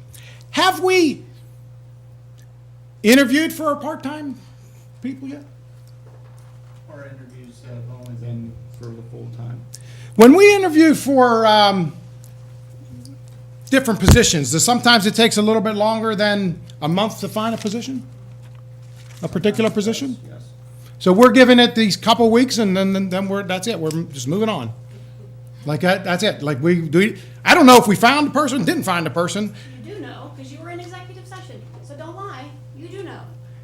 Well, if you're telling me we found a person, I think that we should make the person that you think we found the full-time person then. That's been voted down. That person isn't available full-time. Maybe it could. If you give the person the right amount of money, anybody's available. Mr. Chairman. Mister, we need to save money, and now you're gonna open up an open checkbook? What do you want to do? You just told me it wasn't available. I'm telling you that they may be. Pardon? I would like to know if, Goes next, and it goes back to me. I would like to know if Mr. Short has interviewed. So all I know is we voted the last time, and I didn't get a chance to speak. This has nothing to do with, here's the problem with the board's having. Here's the problem that the board's having, and we have this problem often. People need to step away from your personal things. You need to be a board member for the Gateway School District. Any personal feelings that we have for anything matters not. Like, you people can't separate yourself from your position. Your position is to do what's right for Gateway, to follow the recommendation that was given to you. You people keep telling me that the recommendation of the GAP committee is this thing, and I got proof that it's not. So why do you say those things? You keep, I don't want to call anybody out, but I keep being told that there's a list of 6 or 7 things or whatever that we're supposed to do. Perfectly fine. That's perfectly fine. I'm cool with those. But the recommendations for those are different. That's where we're losing sight of this. You need to step away You people are too personally involved in these things. You need to figure out what is the right thing to do. If you guys think that we have the right person, pay the person. Get the person in here. Let them do their work. Like, why are we trying to circumvent the system that we have in place? We just found out about all this just now, about changing everything, which we 7-2 said we were going to do a different way. If this fails, Okay. Part-time. Second part-time equity director. A second part-time equity director. correct, which I made the motion. So, So let me speak to this, okay? Sure, I'll let you speak. I appreciate that. I've honestly never seen two gentlemen so disrupt the process than you two guys do. And I'm honestly disappointed in you. The Equity Committee made 7 recommendations, and you seem to forget all 7 of those recommendations. We made 7 recommendations. We made no recommendation to hire a full-time person, but we costed it out. Here are the 7 recommendations. I started off saying respectfully, let's just vote these issues. We have gone through this and litigated it over and over and over, yelling and screaming at me or anybody else, Neil, going on for an hour, Chad, may not change anybody's vote. I just respectfully ask that we move to the vote. So it's over. Hold on one second. So just to be that's clear, my request. Well, okay, but just to be clear. Mary Beth's next, and then the No, John, you're not the board president. I respectfully would like to But it was rebut my motion. question. It was my question. Chad, we brought this up, and I asked you a question, so I do have the floor. Mary Beth, you're next. Thank you. I would like to know if administration has found a candidate that they would recommend for this position. But okay, so Wait, let that go. That's a question for administration, Chad. That's not you. That would be a question for Mr. Short. I know I'm still waiting to rebut Jakey, Steve's and Mr. false Rossi, information. because Mr. Nola said administration didn't have any kind of recommendation. And I'd said that's not what I understood in executive session. So, Mr. Short, since Steve's motion passed for a consultant for the time being, do you have a candidate to recommend to the board? This has nothing to do with the motion that we are now discussing, which Just about a second. correct for a second part-time equity Okay, director. do which you have a first or second candidate that would be part-time to recommend to the board? we've not interviewed for a part-time. He had already admitted to that. Right. Can you let Now- him answer the question? Go ahead. Just let him answer. We have not interviewed for a part-time consulting position. However, we do have a candidate that expressed interest in performing the duties as a consultant. But do you think it would be appropriate to, if we switch it, make a switch? I don't know. Maybe we didn't switch because I've been told tonight that we didn't switch. But if we happen to switch from full-time to part-time, would it maybe be appropriate to maybe interview people? And resubmit it to PDE to see if a principal certification is even necessary. Going back to your Just a question. I don't know. I think that if you're going to hire somebody, well, I can only work part-time. Well, yeah, I want you. Well, there may be 5,000 people out there that can do that job. Nothing personal against anybody. And I do want to bring up some discrepancies in Steve's comment. So you said we voted on this plenty of times. We've discussed this at length. You know, let it go. You've never seen someone so disruptive. Right. You do understand that you were one of 2 individuals that voted against the CRP consultant, the diversity consultant, and the instructional coaching and tutoring. You do understand that, correct? Because that was a separate motion. Because they don't represent the recommendations of the committee, but continue on, please. The very thing, the very things, okay, the very things that are within your motion, Steve, you voted against when 7 members voted to look for a full-time equity director, right? And to clarify a point earlier, you actually start this motion off by saying we could not find, as advertised, a full-time equity director. Mrs. Cerrucci, you very accurately stated, the Pennsylvania Department of Education has stated if we cannot find a qualified individual, we may possibly be able to hire an individual that would then have 2 years to obtain the principal certification. Mrs. Crump, with that being said, did we have individuals that applied without a principal certification? applications with principal certifications. We had one person that, due to their experience, we did consider. Did we receive any other applications from individuals who did not? I did not accept them. Okay. So, but we've advertised this with the principal certification. Yes. We've sent this out to PDE, which I imagine we would have to do with this. And now we're not going to go back to an interview pool. We're just going to throw a name out there. I mean, guys, you somehow miraculously came across the idea that transparency is good since 2 weeks ago when you stated that was bad. I just ask that you look at this, and I as a board member didn't even know that we were going to part-time until I walked in that room. I texted Mrs. Crump and said, are we talking about a part-time? Because that was not part of the discussion. That was not what the board made a motion for. That was not what administration was seeking. And now we're coming back and saying it's part-time. If you want to talk about being disruptive, Steve, wouldn't you say 7 to 2 is, I don't know, pretty big vote? Right? You have no problem, as long as it's you going against the board, it's fine. It's not a problem. You have no problem voting against the transparency. You have no problem bringing up, right, we're going to talk about a tractor. We're going to buy a new tractor, I guess, for $27,000. We're going to hire this person for $55,000. But yet, the thing that is in your binder, in your agendas, that the most money was allocated to, we're actually cutting that. And we're putting 25% of that money towards that actual problem. So if you want to say who's being disruptive, please explain to us how we're being disruptive. Any other comments, questions? We have a roll call, please. Mr. Second equity Hiring. part-time director. Second. Part-time. Mr. O'Donnell. No. Mr. Ritter. No. Mr. Stubenbort. Aye. Mrs. Warning. No. Mr. Williams. No. Mrs. Cerrucci. No.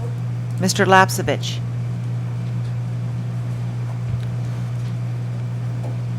It's for 2 part-time. A second Yes, part. sir. A second part. Well, I'd rather went for full-time, but It's not the vote, George. yeah. Mr. Nola. No. Motion fails.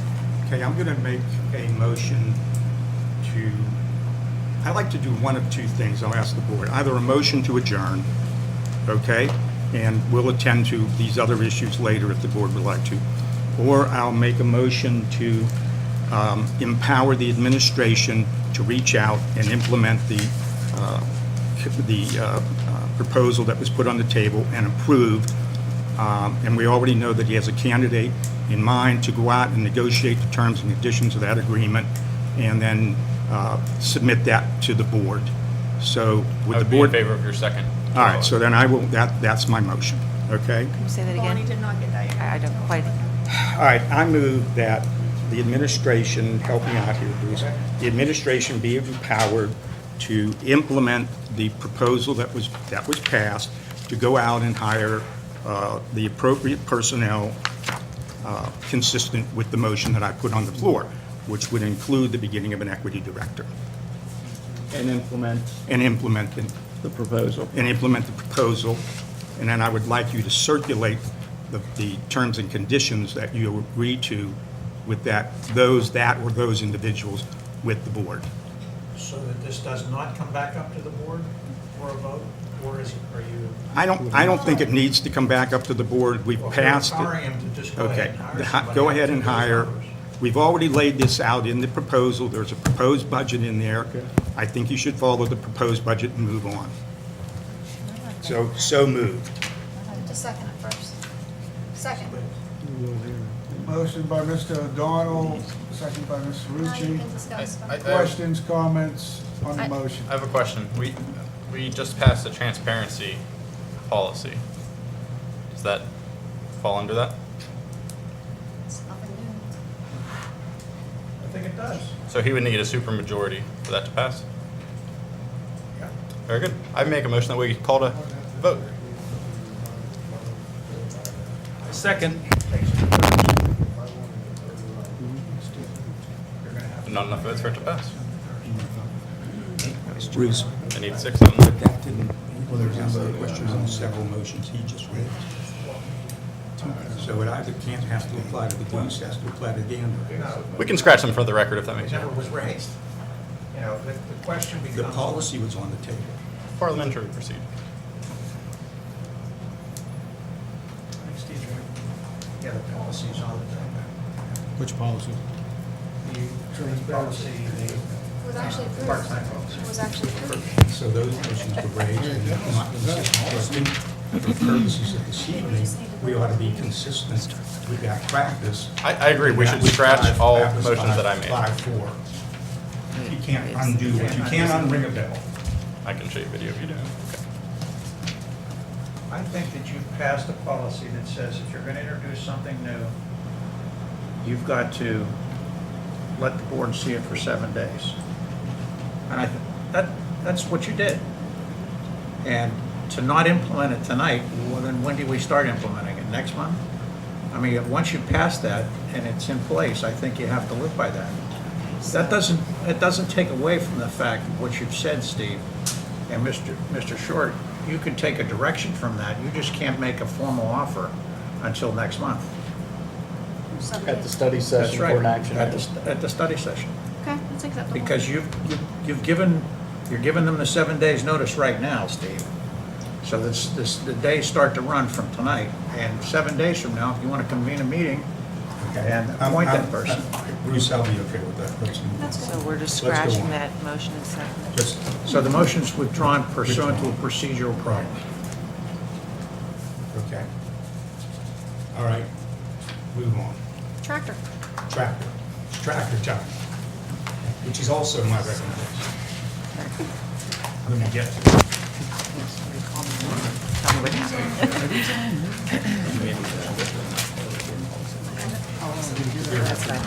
Can I take that, Mr. President? Sure. Okay.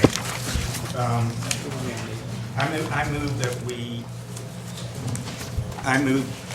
that we approve the purchase of a Ventrac 4500 Kubota lawn tractor through PA Co-Stars from Fletcher's Outdoor Power Equipment in the amount of $26,506. If I can have a second? Make a nice second. Okay. Motion The by purpose. Mr. O'Donnell, second by Mr. Stewart. Questions, comments? I make a motion to table this since we The just purpose, can got I this. discuss? You gotta wait for it. Okay. I make a motion. Motion to table, roll call vote, please. Doesn't have to Have be to have seconded. second. Oh, sorry. Is there a second for table? Motion fails. Good, Mr. O'Donnell. Okay, we're asking the board, as part of the George and Valerie and myself, and what's your name out there, Bob? We have 3 or 4 very, very steep hills that we pay $1,500 a cut, if my memory serves me correctly. And then in seasons like this, it grows back in 2 or 3 weeks and it looks terrible. So this is part of an initiative to continue to maintain the campus in an appropriate fashion. This piece of equipment can do all that we need it to do, up, down, sideways, backwards, on steep grades, and it will, and it can be driven by one of our employees. And I don't, is there anything else to add to it? That's it. So we don't need to hire any additional workers to operate the equipment? Oh, No. we have a cost analysis. I know this wasn't on study session. Do we have a cost analysis as to, I know you said $1,500 a cut, what the maintenance of this is? Because I know we had actually hired another person 2 years ago to help maintain oiling and other things of equipment. So what the actual cost for manpower for our individuals to do it, what the cost of this is, I mean. I think Bob Brown told me that this would pay for itself in 5 years, something like that sort, and probably the life of the equipment is much, much longer. And we're currently contracting somebody to cut it, Right. but not as frequently as we would like. Shush. Not as frequently as we would like. That's correct. How many times a year are they coming in now? We have it at this time 4 times a year, which it's not up to the standards that the Buildings and Ground Committee and the administration would like it to be kept. Bob, can you step up to the microphone? Sure. I was asked to look into keeping this area at a higher standard than it has been currently kept. We did approve monies 4 times a year to cut that particular area, not the area along Boulevard? Gateway Campus Boulevard and on Route 48 by the Huntington Bank. We also have Evergreen, which we have spent monies to trim down and keep in a much better condition. And this piece of equipment is designed specifically to cut those extremely steep banks. And we've tried some others. We've had different demonstrations in. Myself, I have driven them. My assistant has driven them. This is the only machine that we were able to find at a somewhat reasonable number that can do that safely. How many hours would it take per cut? With this machine, once he gets comfortable on it, the hillside along Gateway Campus, just to give you something to compare it to, roughly 3 hours. And what is hourly pay with benefits? Since we didn't have any of this information prior. $30, $35 with benefits. That's just to do one of them? You got two more to do? There's some other hillsides. There's other hillsides, but it's a comparison to give you, that hill out there you can visualize, and it's. Is this something that needs purchased today? Because I saw it was just recently cut, or could this wait It till? was to be opened up for school. That was not my decision. I was just asked to find a piece of equipment to do it, but it'll be grown back here in short order. Like 2 weeks or so?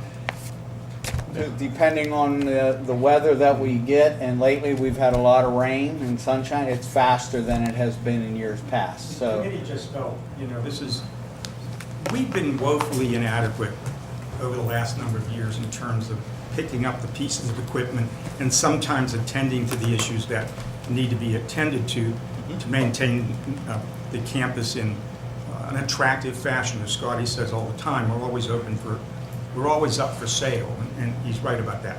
So we've had to purchase truck in the past. It's really given our main campus time to go out and purchase a piece of equipment like this. It pays for itself, but regardless, we need it. If we need 6, 8, 9 cuts a year, then we're able to do it, and the community, I think, will value the appearance. Just to clarify, when Mr. O'Donnell says, I say we're up for sale, it doesn't mean Gateway's for sale. It means if your house is for sale, you want your house to look good. I'm using Gateway, we're up for sale every day. We want to look our best. So when somebody comes and looks at a house here and decides to look at the school, our schools look very presentable. That's what he means when I say we're up for sale. That's exactly what I said. I agree, and I think those are all good points. Again, just kind of wish we would have had this earlier. But just so the public's aware, we're basically throwing as much money to a Hillside's grass as we are the equity gap, achievement gap. Mr. Brown, do you have this in the budget? I do not. This where is was this just money from? asked of me recently. So where is this finance? We talked with Bill about this. If it needs to come out of the $3.819 million budget, the capital budget, it can. We're running a surplus for the close of last year. We ran a $3.2 million surplus. We can afford $26,000, $27,000 to keep the place looking decent. Quick question, the growing season's going to end in about a month, right? And then we're going to have the winter season and then spring. So would it be useful to try to delay this for a couple of months from a capital Well, I think purchase? the growing season's it extends more than September. So it would be around useful here. to buy it now then, right? Yeah. Okay. If you buy now, when will you take delivery? They have one, so unless somebody has purchased it in the interim, it would be within a few weeks. Would board members all be allowed to drive the tractor up and down? Once I talked to Mr. Schott on insurance regulations. Because it looks like a fun piece of equipment to drive. It's articulated. Any other questions or comments? Can we have a roll call vote, please? I'm voting against it. Mr. Ritter. Aye. Mr. Stubenbort.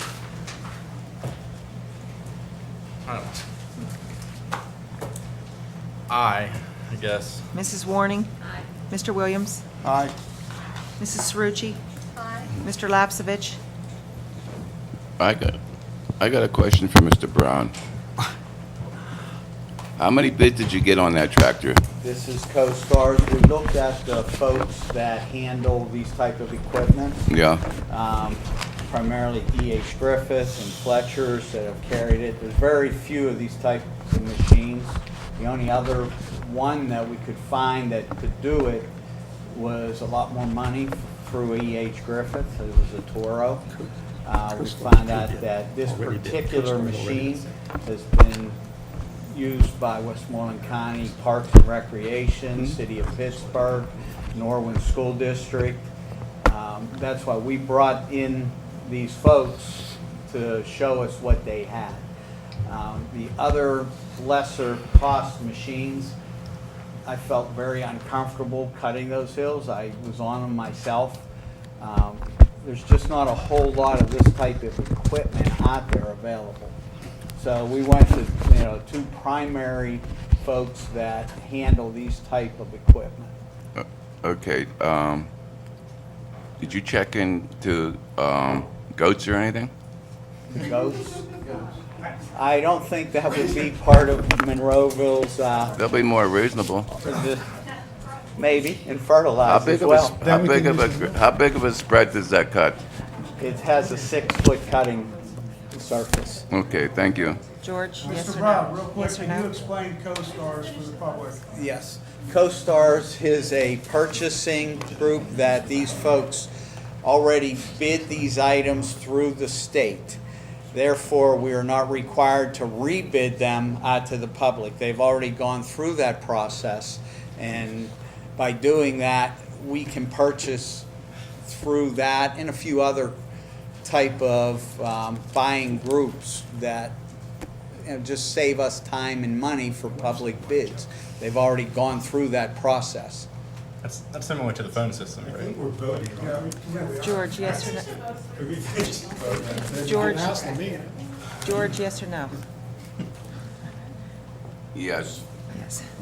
Mr. Nola? Aye. Mr. O'Donnell?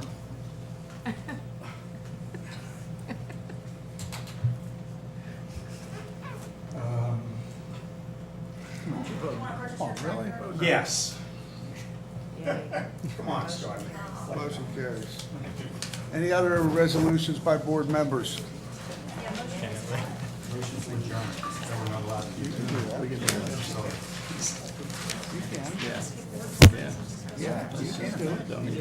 Motion to adjourn.